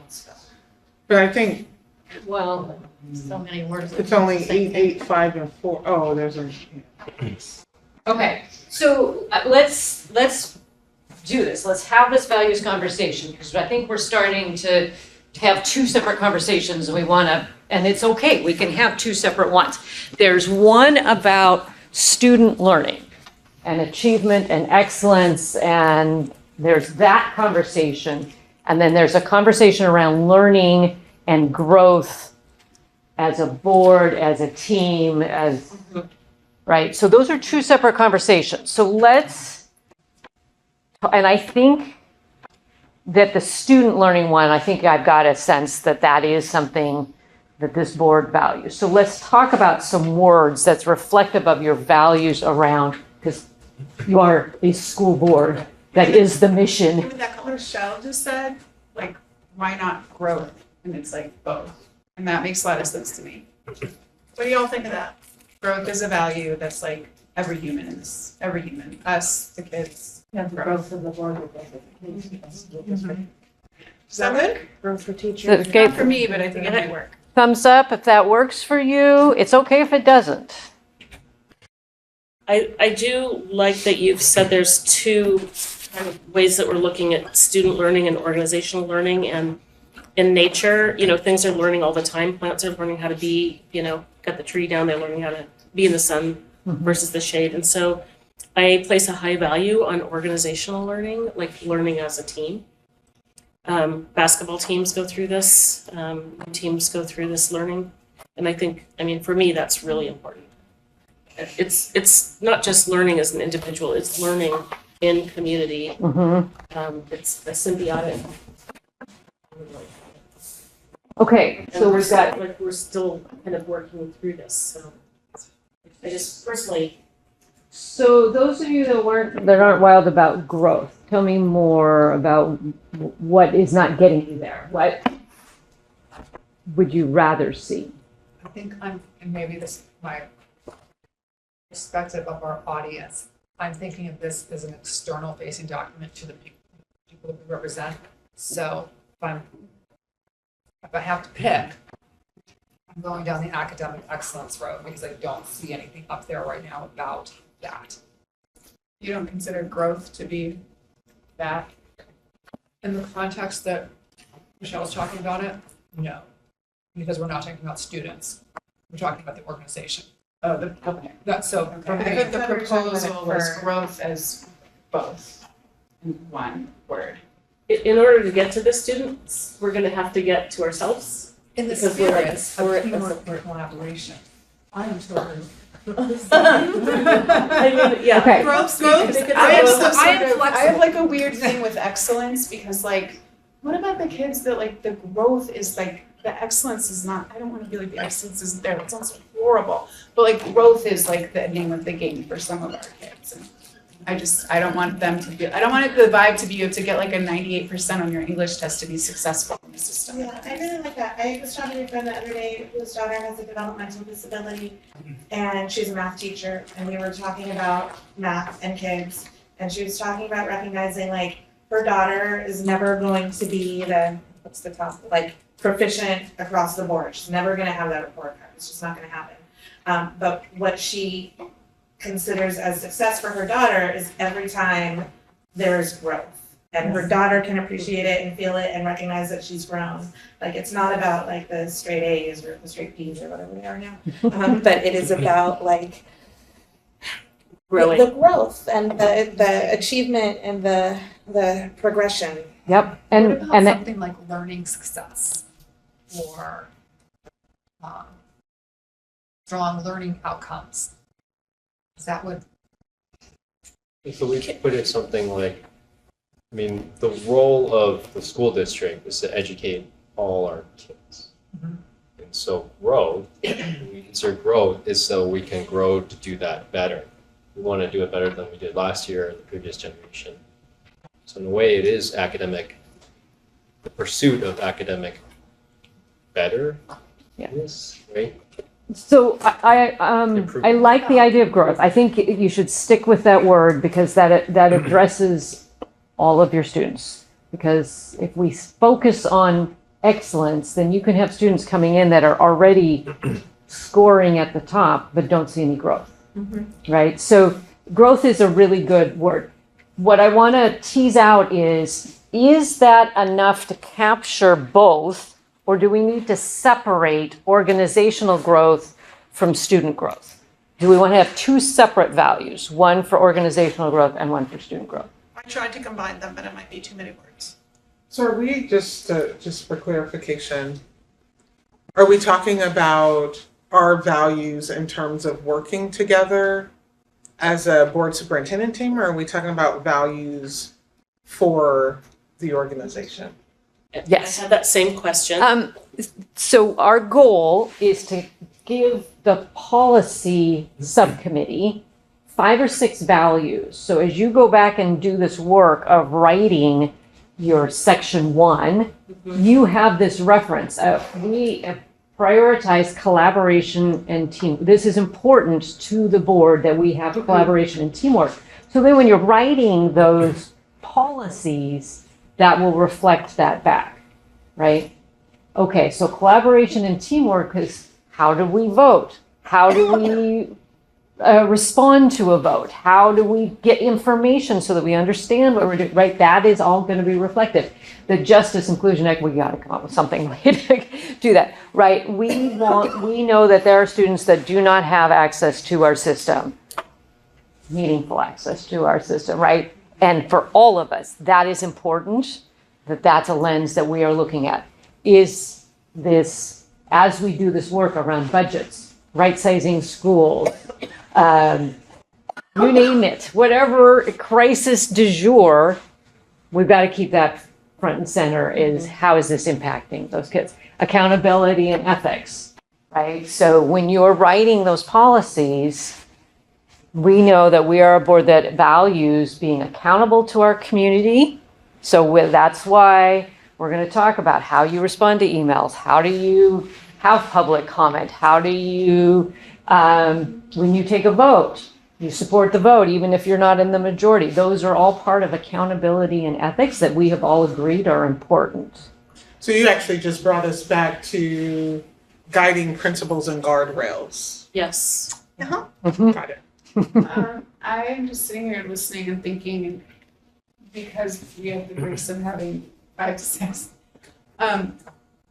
we could talk about student growth as one.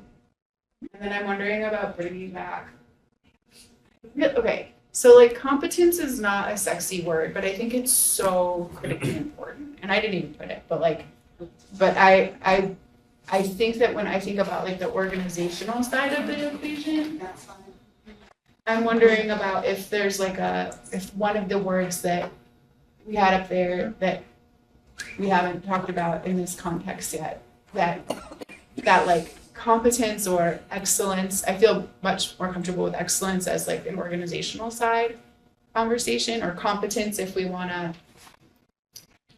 think about it more tactically maybe. I feel comfortable with separating them if people think that would be helpful. I do think that growth in general is a good thing, but whereas I think asking every single student to fit some definition of academic excellence makes me uncomfortable, I do feel like fitting a definition of organizational excellence is something we should. So, I think we actually, Question? Policy. I was just gonna say, I think that the comment about policy changed everything, because then I imagine the people that's coming together to talk about policy is a simple question on how does this contribute to the growth of the student, the organization, or the board, right? And I feel like that kind of clarified it for me with all of these words, thinking what would be that question to ask to ensure, like, what does accountability look like in this policy? Is it specifically named? Like that's really helpful explanation. Just had a clarifying question, because what you said kind of struck a chord. When you mentioned, when you're talking about competence, sorry, I'm not discounting, I think I agree with 100% what you just said. Do you mean like a level of performance that we're doing more good than harm? Like, for example, like the Socratic Oath, right, which is like do no harm. Is that like kind of what you mean by like competence? Is that? So like, I'm gonna like just be annoying for a second. Sometimes somebody wrote this like bio for me for the bus project, which is now Next Up. It's where I like started working in politics a million years ago. And the first thing they said about me is that I was competent. And I remember feeling sort of like insulted in the moment. But then like over time I've been like, man, I can like write a grants application. I can like do a spreadsheet. I can like, so there's just like this, so competence to me, when I say that, it's like, just like I'm gonna, damn. It's like, just like getting things done. I wanted to swear for the case of the recording in case you thought I was gonna say something inappropriate, but like, just like getting things done. Like that's to me, like competence is just like being able to do the things you need to do to get the job done. That's why I put competence out there, but I do think what we're striving for is like excellence. And I think growth does the trick for me, as long as it does it for everybody. But since we were talking about it, I just wanted to offer a Thank you. alternate idea. But when I'm saying competence, it's just like getting things done. That makes way more sense. Thank you. Yeah. So at the risk of overstepping here into inserting myself, what about the word sustainability? That was one of my words that I had to swear around. So getting to your, I'm good with growth though. We don't need to. well, go ahead. yeah, so with growth for students, but in terms of talking about the organization, the lens that you're looking for, is this a sustainable decision that we're making, right? When you're in contract negotiations, are we creating a contract that's sustainable? Are we right-sizing our schools in a way that will be sustainable, or are we going to be right back at the drawing board 2 years from now? Are we creating policies that will be sustainable? Are they for who we are today? Or will this be a guiding document for the next iteration of the board? Yeah. Sorry, piggyback on Michelle's comment. I think policy discussions is absolutely valuable. You know, that's like the whole thing with unfunded mandates, right? Which is non-sustainable.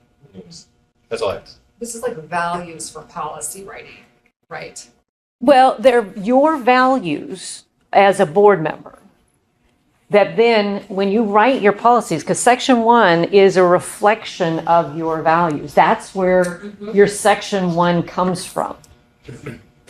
So I think what's really brilliant about where you've walked us through is getting to a place of naming values, like, hey, as a group, as a board superintendent team, these are the values you hold, but then going back to like the purpose of a board and policy and how are your values living out in the policies that you create, which I think is brilliant.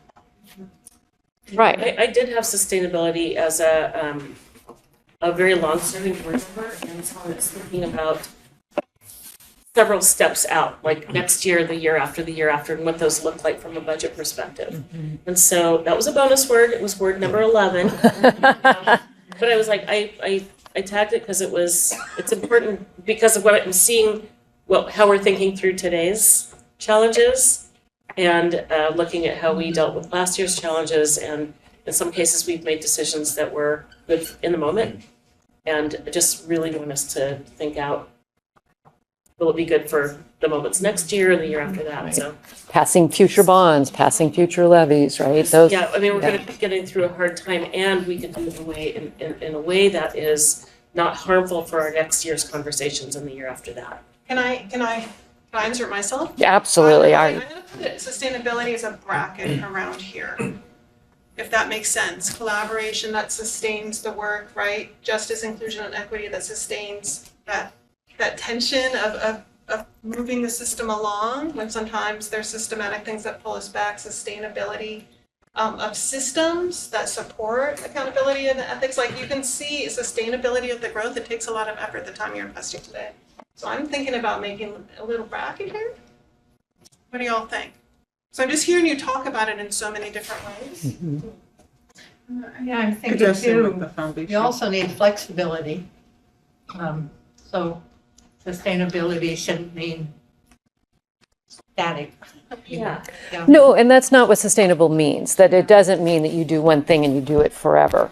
That you make choices about how do we keep the system operating? How do we keep Taking from nature, sustainability is adaptable. Okay. I was thinking Resilience. earlier, and it's not on there. Yeah, I thought about that one too. I would say, I'm wondering if, oh, go ahead, sorry. no, I was just going to comment with Patty, like, I think flexibility is one of the tools.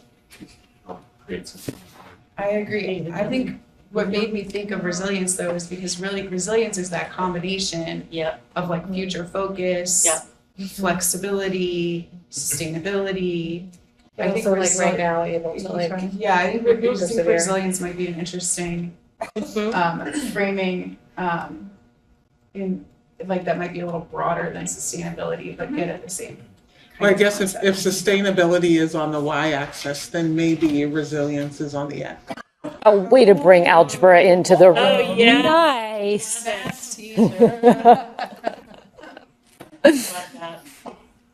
Also, we're just in sustainability, we're not even using the word sustainability like in climate anymore. It's all climate, it's resilience, and it is that seventh generation thinking and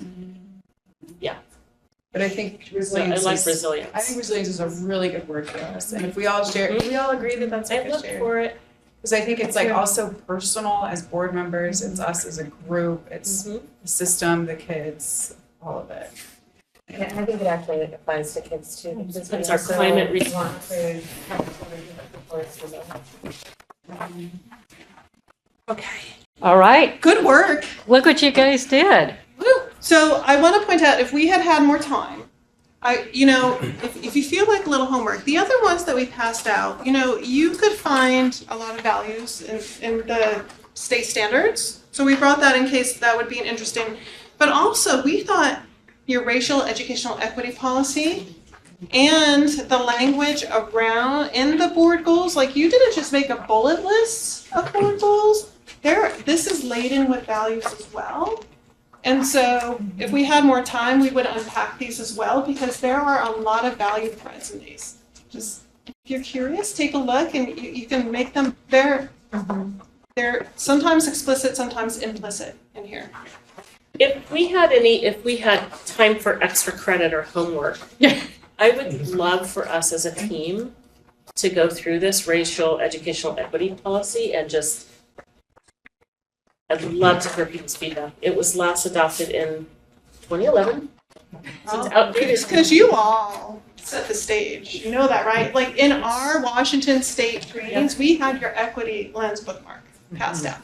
Wow. Yeah. The courageous conversations. Yes, I was gonna say, that was Glenn Singleton's work, and then it went to Seattle, and then up north to Shoreline, and Patty Wood brought it. North Shore. Let's So let's do this.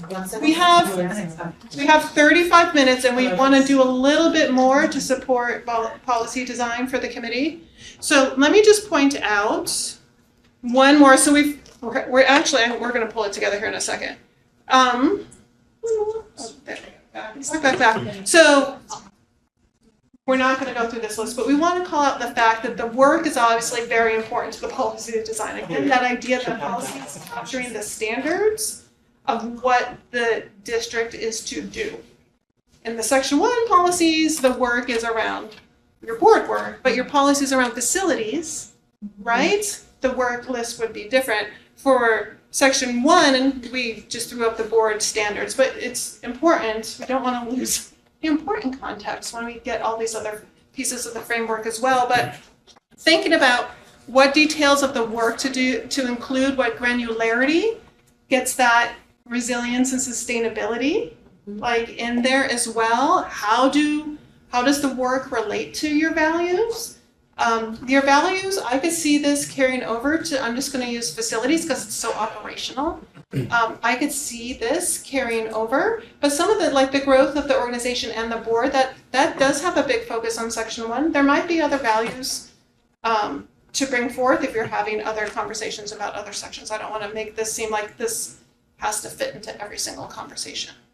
But don't forget, policies would capture work that is clear, adaptive, and system-wide. Those are the three main points to think about: what goes into a policy, what goes into an administrative directive, and then we're going to look at your resolution. Okay.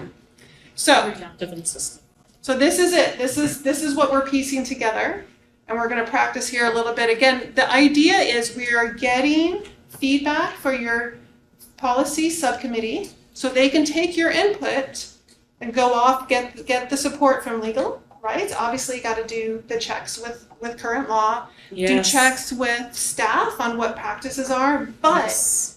and have all this board input as well, right? On values and how they work together. So the focus values, which work to include in the policy, calling Those that out, work making the resilient. implicit explicit when it comes to assumptions, and then choosing, is this the proper tool? Does this go in a policy, or should it live somewhere else? Yes. Resilient assumptions. Mhm. Can you describe what that? So I mean, I know we resilient talked about assumptions would be assumptions and we something- might be entering with different assumptions. Absolutely. The idea being, if it helps focus the conversation, the assumptions that are most supportive of policy design are ones that are forward-thinking. So that resilient word is used in that context. Okay. That it's an assumption that is woven into this area of work that will have lasting power and it will help the policy. Like, for example, if the assumption is you're doing something to respond to the pandemic, that's not a resilient assumption.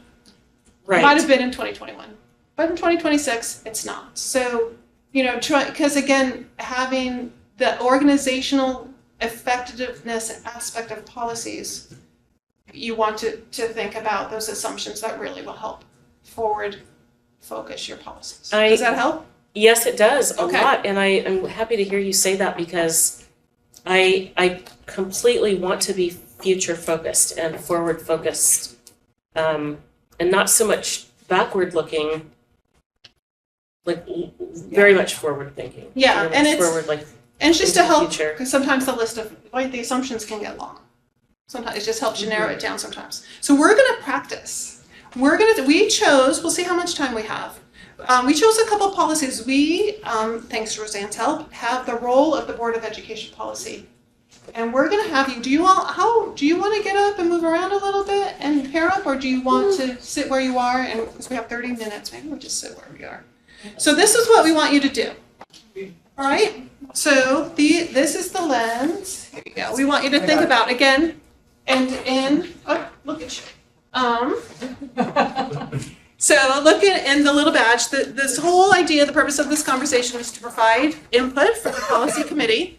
So we're gonna take a few minutes, think about what values are particularly relevant here. And if we could state it as a board position, the why, the values combined with the work, that's great, but don't worry about that too much since we want to make sure we can support this entire conversation. We want to think about this provide clarity on what's expected, okay? Because that's a role of a policy. And then check, again, from the University of Wisconsin-Madison, check, are all the elements in this policy, are they in line with the focus values? Do they involve system-wide applications? Are they long-term in nature? And if no, does it belong in the resolution? Right? Because if it's short, it might not be relevant. We can talk about it, but let's take a minute.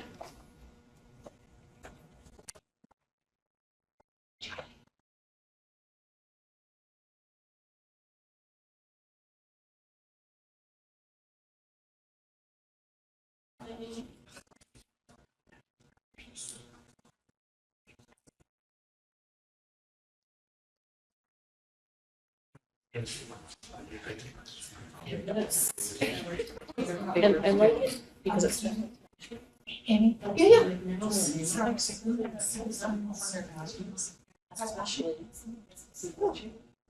Well, so that's why I put a caveat in there. For the lessons and like focused on. Yeah. So it's just a question. Love you, justice is. Love justice.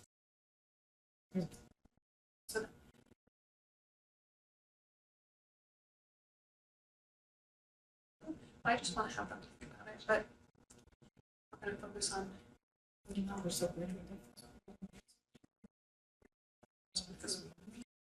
It's legal or not. Yeah, exactly, but we want them, because it's about them, to provide them, but.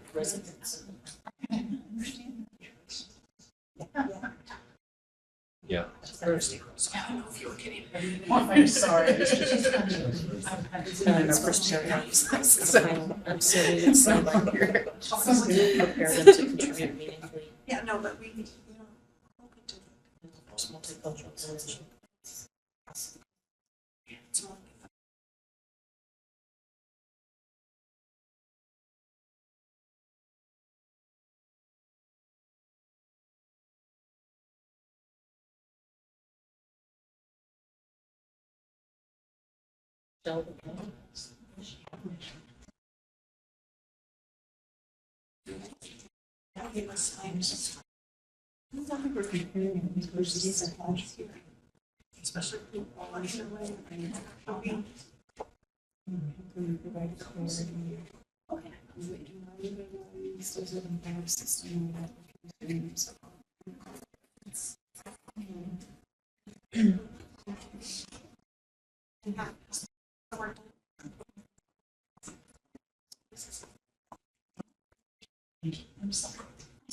No, it's good. We have a value around this.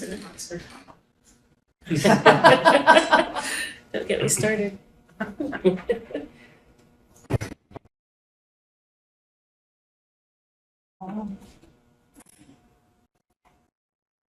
Just another minute. So.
Hey Sharon. Yes, ma'am. Can you tell me what student eligibility refers to? I do not know. It establishes policies governing student I looked it up. eligibility. I looked up the revised, Oregon revised statute today. Oh, okay. Talks about where they live. That they're- Oh, okay. Whether they can like go to our schools. Yeah. Like transfer in. Yeah. Okay, got it. Are you talking in three? Yeah. Yeah. It I caught up was- and I agree with what Michelle said. But there's a bunch of them listed. It was the ORS 339.133. Just for the heck of it. If you take a picture of that.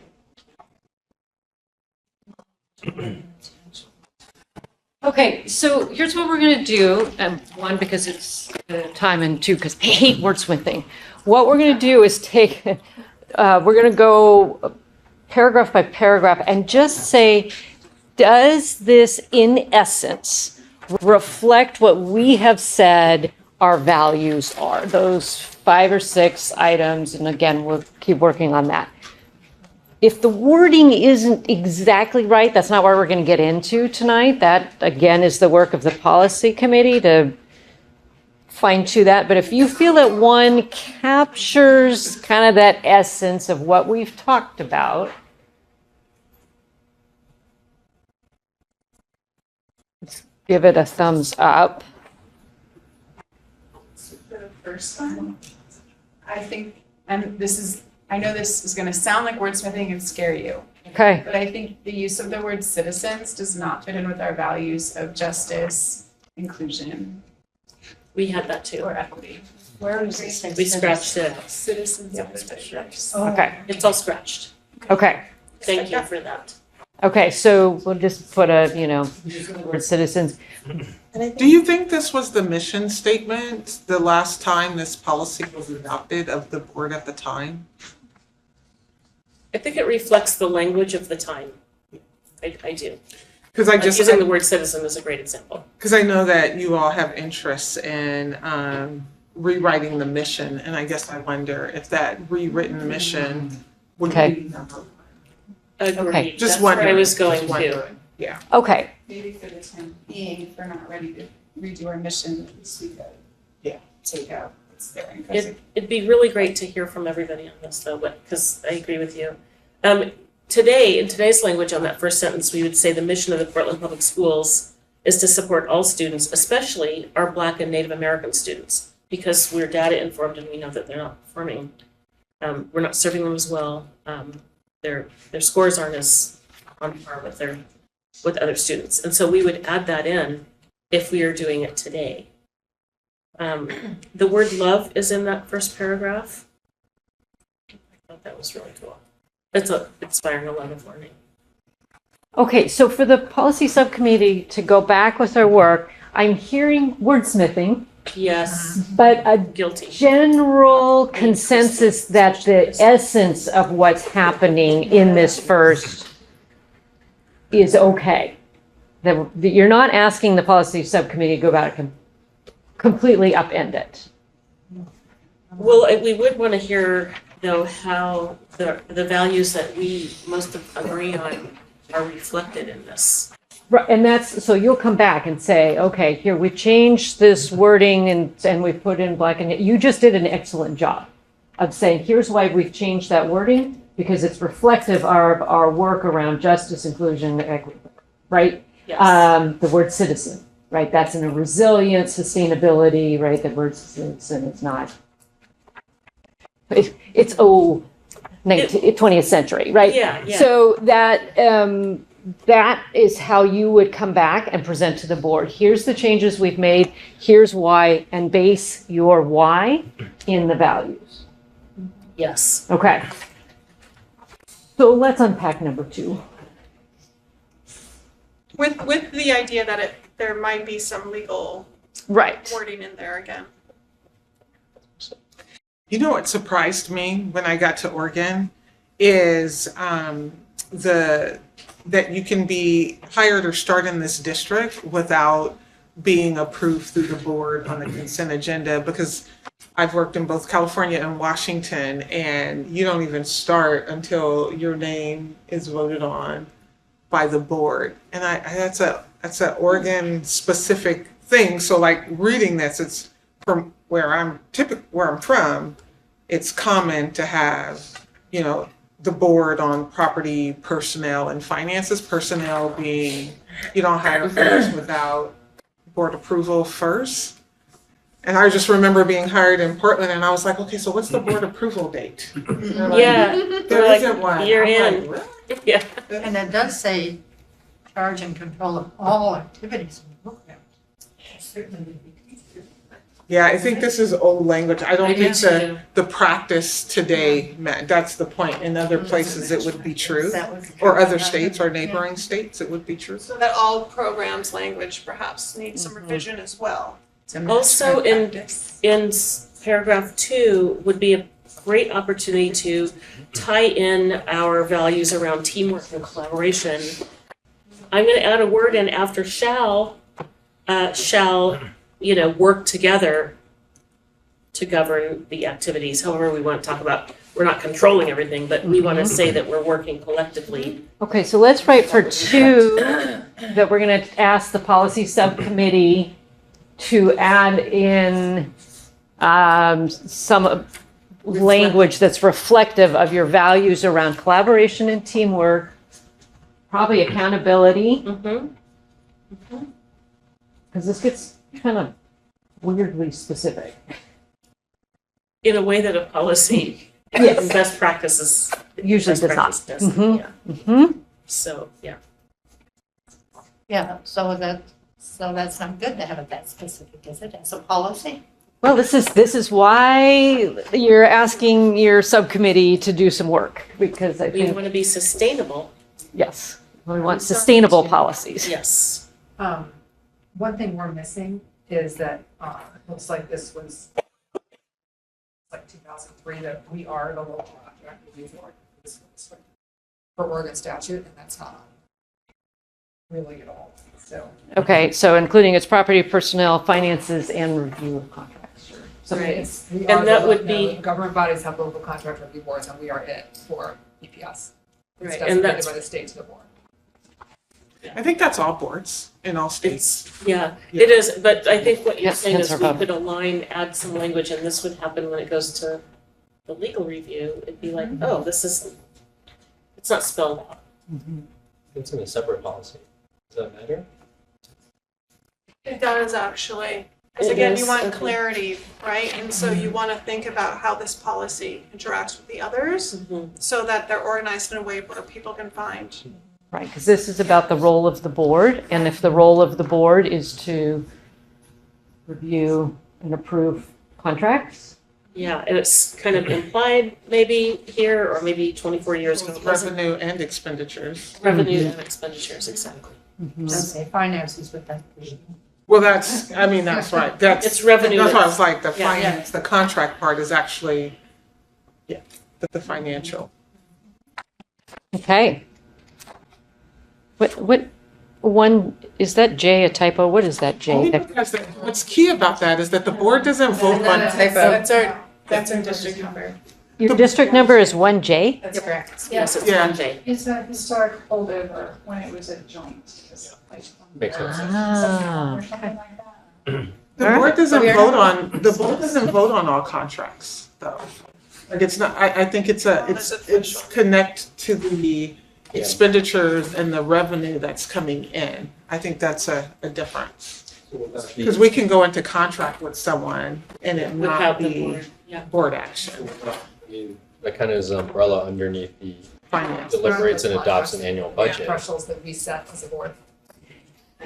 Right, okay, so is there like a dollar threshold how, because I'm trying to Yeah. think of a contract that we don't We have a approve. dollar threshold. It's based on a dollar threshold? $4.50. Yeah. As the local contract review board, we delegate authority to the superintendent for certain thresholds.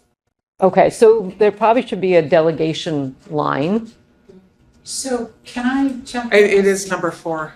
Yeah, well, we're going to, Delegates executive. It's number 4. That's true. Yes. And on the contracting stuff, there's a whole separate policy and authority about, because we have a bunch of contracts that are not even expenditures and revenues, so trying to incorporate it all in here is gonna be crazy making for y'all, would be my suggestion, as many pages. Is to That's what I was Yeah. saying. Leave it Local in this. contract review board. This is not the One line. moment for legal advice, but this one is probably one that you wanna stay a little bit more general, knowing there's all that other stuff. So I think if the contracts is gonna be in there, just why not put everything else in there then?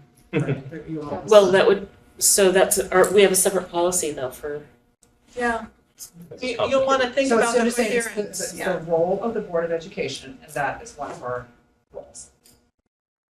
To delegate, And Executive service of the supervisor. Contract review board, it is, it just feels like one line. Well, yeah, so we've noted it. It's something, yeah, because again, you want to make sure it doesn't conflict with another policy. It'll take some study, but we definitely put it down. So because if there's more detail in another financial policy, you just want to make it aligned. I think what we can do is crosswalk Yeah. the policies, which we do anyway, as just in process to make sure that they're Absolutely. not conflicting with anything. but I think Further we're really manual. clear that we don't move contracts without board approval if it's a certain amount. So that's my number 3. Do you want to? okay, let's talk about number 3. I think there's something in number 3 that is out of step with our values, or is a missed opportunity to bring in our values. And that's our, oh my gosh, y-axis? Which one's the? Up and down sustainability? sustainability. Up of it. Okay, the y-axis of sustainability. I feel like we say that we're adopting our annual budget in compliance with budget laws and statutes to ensure the legal expenditure of funds. But I might think that sustainable could go in there somewhere, or sustainability could go in there somewhere to bind us to thinking long-term and not just I like following that the too. laws. And the sustainability of the district. You earned your money then. Anyway, I'm not wordsmithing on where it should go, but just saying I think that's a ripe opportunity to Mhm. throw that in there. All right. The legal and sustainable, something That like is that. what I said in my wordsmith version, but I'm gonna try to avoid doing that. Do you want like more of a overarching first sentence there? This is kind of a jarring paragraph where it jumps into laundry listing. And do we want more of an overarching, Suggest that? yeah, statement about a board's duties are in order to support student growth and sustainability and resilience of the district. I'm just throwing all the word salading here, but then you can say, here are the duties of the board. Because otherwise, it can sound like your number one duty is your budget, and your least important duty is your superintendent. The way it's written. The way it's written, but if you have a, here are the duties, in no order of importance. It's also talks about schools being, we establish policies for the conduct of schools. Schools don't conduct, they're just buildings.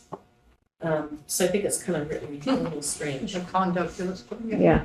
So it sounds like just Buildings are acting very well. an eye to clarity on that section in Yeah. general, huh? Yeah, and then also it feels dated, it feels like it's come out of some old, Stale.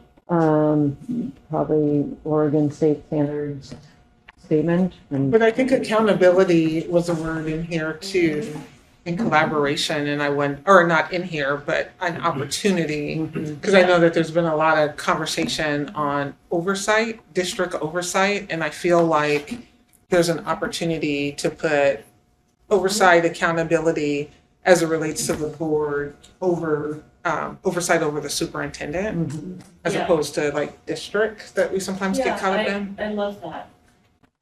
It's really of the superintendent as the chief executive. Since I'm not on the policy committee, you know, it says like school buildings and outside activities. I don't want us to, I would be sad if we took that out. Of the outside activities. what does that mean? I think it means like the use, sure, or just like the use of schools, buildings as community spaces. Yeah. That's what comes to mind for me. And Okay, I, so yeah. I am Have a raising policy. some implicit biases on what that language means that I think Yes, needs to be Absolutely. Some more clarity. clarity. We But do I don't have want a us to like shut the door because Yes. we're having a lot of issues with the Ida B. Wells construction about like wanting to shut the doors to the community use of the space. So it's on my mind. And we have a policy that we passed. I was gonna say, that's a policy, that's Civic a, use of buildings policy. yeah, that's a Yeah. whole separate policy. Right, right. I So just this is don't another want one where we would, I think what you're mentioning, Sandy, is to clarify, because what outside activities are.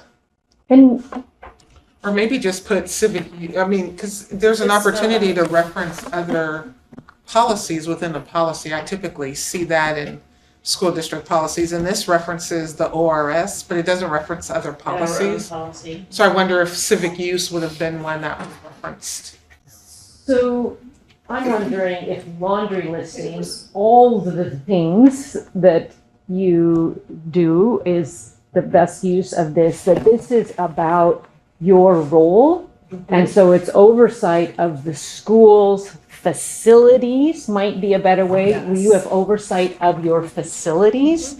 What other ways they get used might lead you down a path that's way too detailed for the purpose of this policy. This number one. And then you'd As long have a as you don't- facility use policy. That's the civic use. Yeah, civic use of buildings. Yeah, I just don't want us to like inadvertently like Yeah, knock that out. yeah. And to your point, Christy, in policy, we've had a couple of times where we've amended something before we amend the other place and only place that it's mentioned or therefore not mentioned anywhere anymore when we strike something. And so I think I hear you saying that if we're gonna take something out of here, we wanna make sure that we don't leave a gap where it's not written anywhere else. Yeah. And I For a heard little while or a superintendent say long that while. too, yeah. I think that's very Yeah. important point, Stephanie. Yeah. Or director.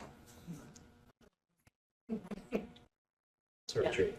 So we have time for one more? So that would, We again, 10 be that minutes. crosswalking where we're making sure we're not removing. Yeah, and Sharon helped us, this recent one by like, because we were removing something very critical before we put it somewhere else. And so she suggested like a tide over, like this doesn't take effect until this is changed. And so we could vote on the change that had me concerned, but the line says this won't take effect until this other one is also There's changed. something else in place, yeah. Okay. That was And that's great. The good news is the role of the board, you're not gonna write something that then you don't do it anymore. Your role as the board will still be the role of the Yes. board. You still have to oversee the budget and your facilities and the superintendent. If you don't mention it, you still have to do it. Yeah. So it's not like you're gonna write something here, and if you don't laundry list out everything, that it will stop happening. What this is a communication device for the board as well as your community of what your role is. And you want it to be reflective of your values. Can I just say that number 4, if it didn't fit in 3 for the wordsmithing people, I think accountability as listed there could also be in number 4, since it's talking about the delegating. And I also think the board shall work together to delegate, so we can also put in something about collaborating, that we're doing this all together. We're all gonna sign off on it, hopefully, whatever version we do.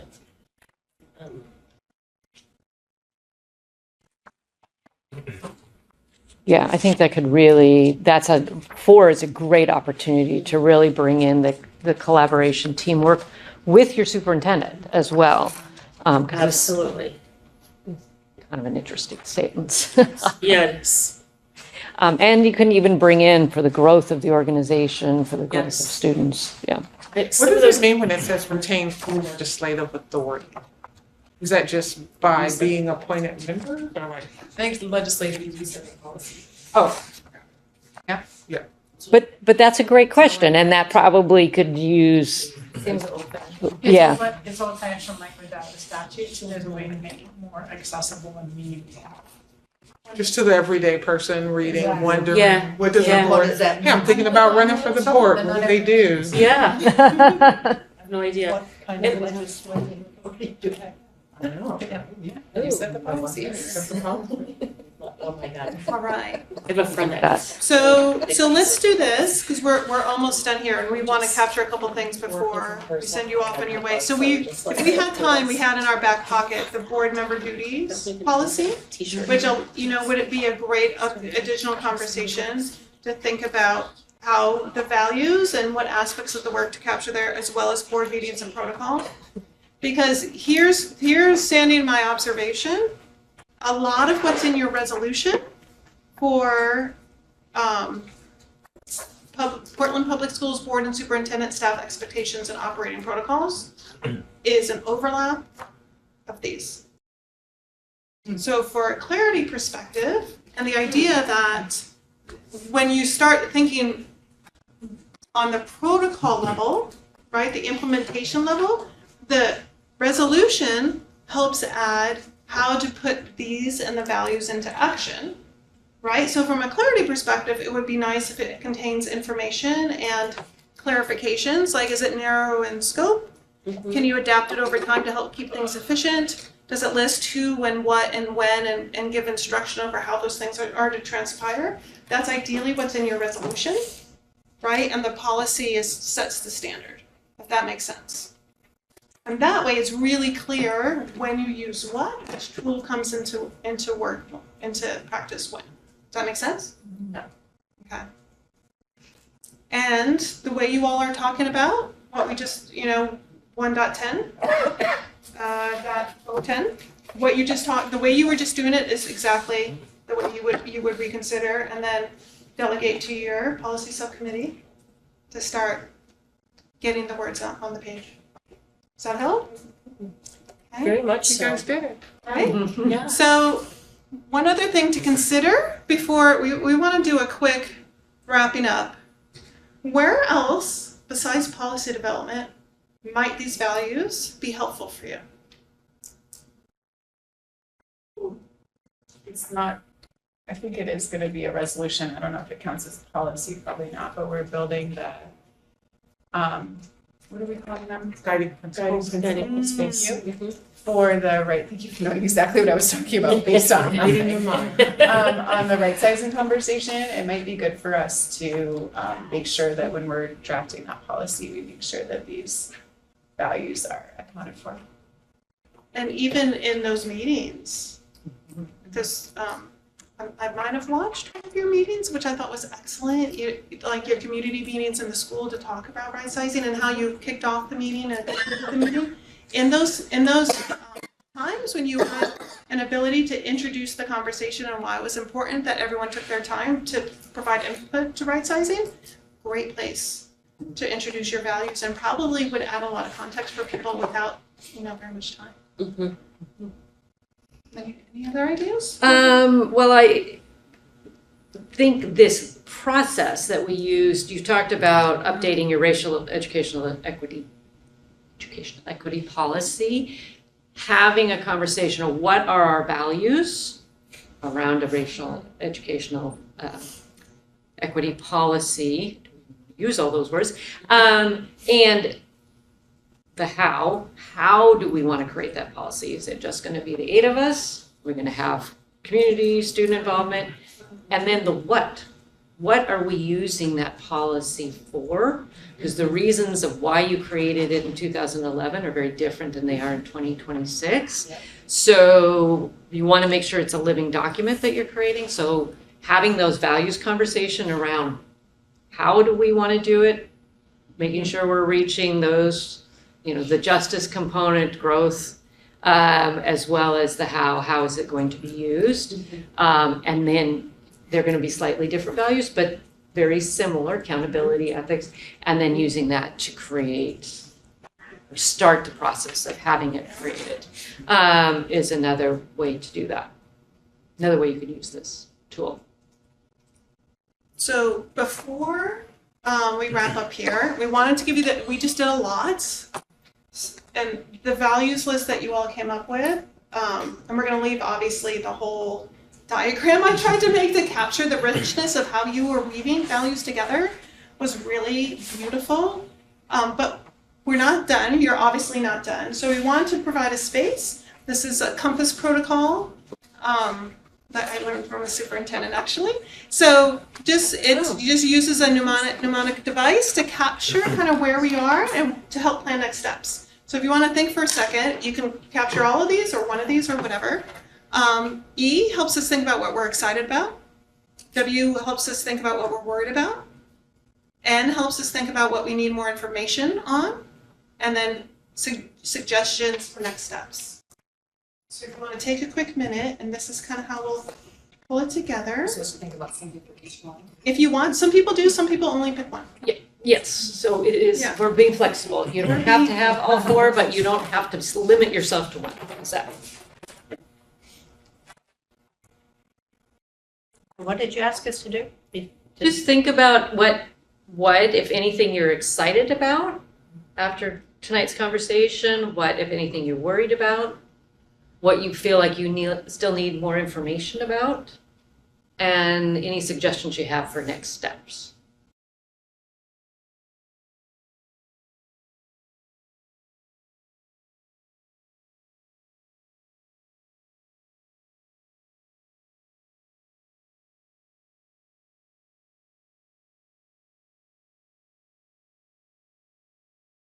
Honey, you haven't got to go first yet tonight. You're calling me because of my quizzical look on my face? No, nothing. I don't operate very well when the sun goes down. Sounds silly, but it's true. I'm just sort of looking at these, and I think I saw a TV show once where someone was saying the word, and watching, I'm just watching these bounce around, unfortunately. I'm a little stuck. So I don't know, sorry. No. Just reflection. Maybe I'm worried that I'm stuck. I don't know. We all just did a lot of work at the end of a work day. Well, we'll keep going around. If all of a sudden you're like, aha, I have it, let us know. Eddie, we'll go to you next. I'm excited about modernizing our policies. A lot of need modernization. I think I need more information about, actually, I think I'm going to skip around. Suggestions, next steps. That's actually a question mark for me. I was actually going to ask you too, not for now, but what your suggestions are for us and are able to move to the next level. And then, yeah, that's it. I'm at ENS, so. Is this like from our whole time together or just today or like whatever you want? Yeah. I'm excited I feel like this was really productive use of our time. I'm excited that we did it and excited to get on with the work. I do need some more information. Some of the things that came up are things that will probably go to Sharon. I have just questions about some of the nuts and bolts, process information, process I'm curious about. Suggestions for next steps. I am kind of like, where do we start to move this work forward? Where does it fit to the work plan? And to your point, like where do we go with you as consultants to kind of keep the work moving forward? Some thought, thank you. I think I'm excited about finding some values alignment, and I guess my S is like a curiosity around what else we can do with this shared set of values. So it's application to policy, but then also like how else we can leverage those shared values. My E was excited about finding alignment on shared values. My worried is there's so much for us to do, and that makes me wonder, as far as needing more information, what are our sort of shared priorities given the long list of what we have to do.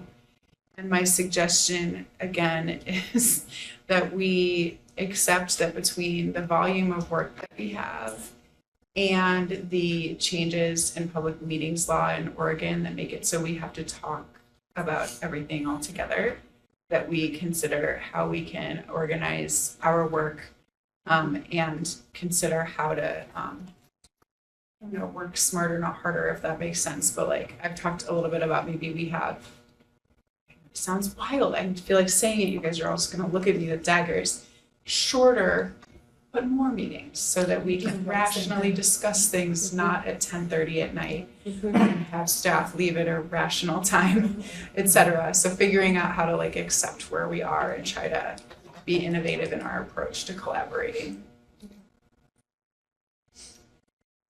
I'm really excited about this information on developing policy because right now I'm working with our internal auditor on the auditor's policy. And this will really help me understand what we're doing. She really understands, but I need to have most. And then I know we're going to be working on it all together in the summer to put it together, present it to everybody, see how that works. So this was really good for me because I'm right in the middle of it. And I don't know much about it, so it's been great. I need more information. I know I'll get it.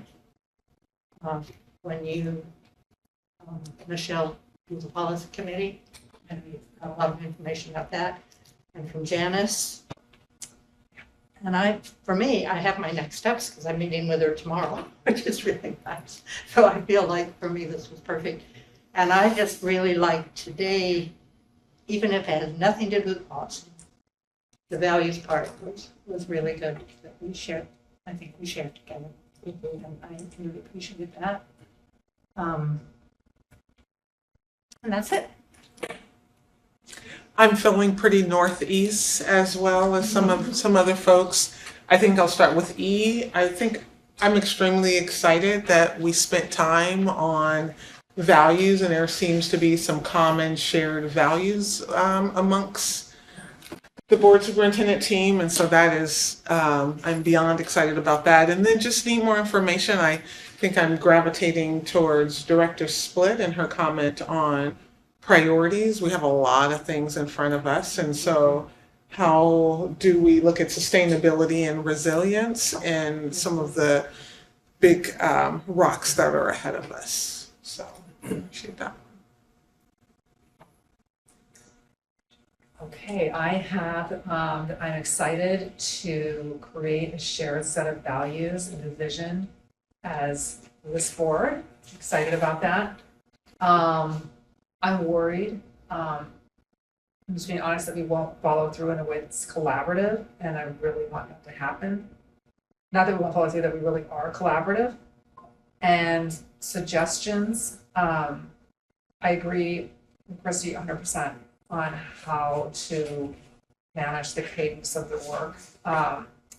And also this might be getting another move ahead, but to use these in a way to rework our board goals. As you know, we're working on evaluation. I see a lot of things that are missing, like, as a goal, like, work towards, improving attendance, that I want to be able to be like, yes, we're doing great. I feel like, there are other big things that we're working on that are part of this that I would love to see us incorporate into those goals.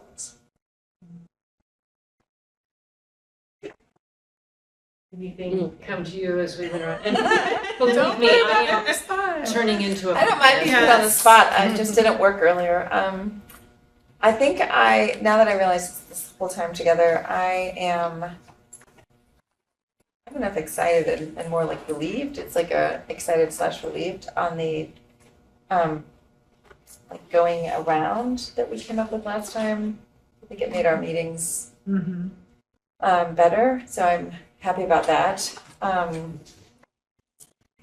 Suggestions, next steps. Yeah, just having shared values. I think every time we start talking about stuff, we realize that there's a lot of, and I'm grateful that we don't have where people are like coming in with agendas to burn books or do things. And I think we have a wonderful set of shared values that is a nice reminder. That's all. Okay, so, just a quick suggestion, you might, and we will put it in a prettier format, have printouts of the values sitting in front of you on the dais, so that you can remember, oh yeah, we all agreed that and please don't use them to bludgeon each other, that can be a temptation. We're not collaborating with me and you, right? So that might be a way to kind of keep that fresh in front of you. We have given you the tools. You guys are ready to do the work. You're a great team. Your priorities are exactly where they should be. However, we are just up by 5, and we would be happy to come back if you wanted us to facilitate. But we're not saying that because we don't think you're capable of doing that. You absolutely can do this work that you need to do, and you're ready to handle the challenges that you're facing. That's been our whole goal, is to give you the skills, right? We're teaching you how to fish. We've taught you how to fish, right? Instead of just feeding you for a day. So I would say that don't underestimate. There's a lot of research that proves the focus you put in your governance practice is the best place to start. Because figuring out your board meeting cadence, figuring out, how your policy committee will get input, all these things that feel very tactical, because you're starting on a basis of values and how you communicate with each other and everything, it will support the very complex work you have in this district in 2026. So it can, I know you all are very busy, but even thinking about like public comment structure to help make that a very productive time, it's just a great investment, and research has shown that, focusing there, if you have to prioritize, like focusing there first, is a great place. I just wonder if it's appropriate to ask if, just when we think we're in that now 26-27 planning and calendar and setting time aside, and I have the board office team here, if I love the toolkit and like we got enough to build the house and lay the foundation, and I guess I just wonder, not to extend the meeting, but am curious if the board feels like you all feel pretty tooled up and ready to go, or if just as a collective, I'll get with Roseanne and Chair and see how else we might think of the calendar as we move into next year. So are we feeling like we have the tools and give it a try, or? I heard that we value growth. Okay. And to me, that means professional development. We want our students to grow. I know we're not gonna take advantage of any wild, all board travel, but I think that we still have a value around growing and learning in the job. Together. Yeah, I mean, there's no manual. We're learning right now as, you get on the board, you don't know anything about the district except for maybe your own children, and there's a lot to learn. So Right. I would be in favor of doing additional training personally, but I've also been here a long time and I could manage without maybe. I was going to say the same thing. I kind of think of it as like, well, it's definitely professional development. I think we need that ongoing, but I also feel like it's not like you guys are our therapists, but I feel like opportunities to be self-reflective and to work collaboratively in this way as a board on governance type things. I think that would be hard for us to just do on our own. I think it's helpful to have like that coaching and guidance that we both do that. I think it's easy for us to not have the conversations we need to have the day-to-day business ahead of the need for conversations like this. I think facilitation and expertise is really valuable. At the same time, I also think we could mix it up and just hold ourselves to having these conversations and have some different models of kind of self or staff facilitation given the budget constraints we have. So I think we could kind of mix it up, but I think having a mix, I think would be an interesting way, just to make sure we get that expertise and wisdom, but that we also kind of hold ourselves to these conversations about bigger picture items that we need to have. Gradual release. Yeah. I like the fishy metaphors. I wouldn't mind to both Rochelle and Christie's points, like having something coming up to you guys, because when I said, what I'm worried about is that we won't follow through because we get so busy. And I think the investment in, we may need a little help right now, and we are buried. And I found this really helpul. And it sounds like I'm not the only one. Maybe we do maybe a couple of check-ins, like maybe one in 2 months, maybe 2 months after that, just like, hey, how's it going? Like what's working, what's not working. I was like, that sort of follow-up. So like I said, my biggest worry is that we won't do it. And not for not wanting to do it, but because it is. What's our thought around, we're gonna be having some difficult conversations around the right sizing. And I'm just throwing out a question about what support might look like during that. We're already seeing advocacy coming in really strong. What we're not seeing is everybody else. We have lots of communities advocating, and so I just wonder if it would be helpful to get some support around just how to navigate those extremely difficult conversations. I mean, I'm used to being yelled at, so I'm like, bring it on. But it might be helpful for us as a collective to figure out what do you do with 200 people that come in, how do we square what we're hearing with where we need to go to get the outcomes we value, so.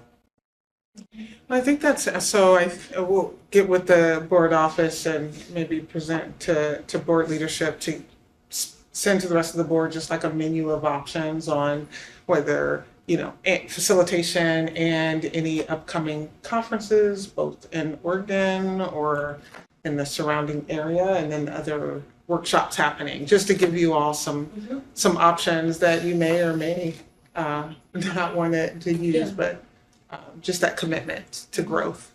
I agree with, Michelle, what you're saying about professional development, and I really like when we do it as a board. So it might be nice to maybe pick like one thing that we commit to doing, as budget constraints, that we commit to doing together. Next year, But I mean, that would serve that. yeah, there's OSBA things that I've taken twice or 3 times in a row, so that wouldn't be whole board, but I think would be really valuable. Yeah, there's local, there's 2 OSBA conferences. I think they're going down to 1. They're going down to 1, okay. The fall one or the, probably the fall one. We could be helpful in just pulling that information for Yeah. you all. And of course, if there's something we forgot, adding to the list, just to kind of give you all something as we plan forward though. Yeah. Thank you for indulging me in that. Yeah. we should. I definitely find something like this much more helpful than going to a conference. Yeah, true. Because you're really, well, especially when you've got leaders that, you've got to focus. Really helps. Yeah. Yes. it's- Thank you. You have a heart for this service completely. Sandy and I could tell you stories how we've been personally impacted by public schools, and you all are like the right person, right people for this moment, so thank you. Thank you for doing the work. It's really nice. Thank you.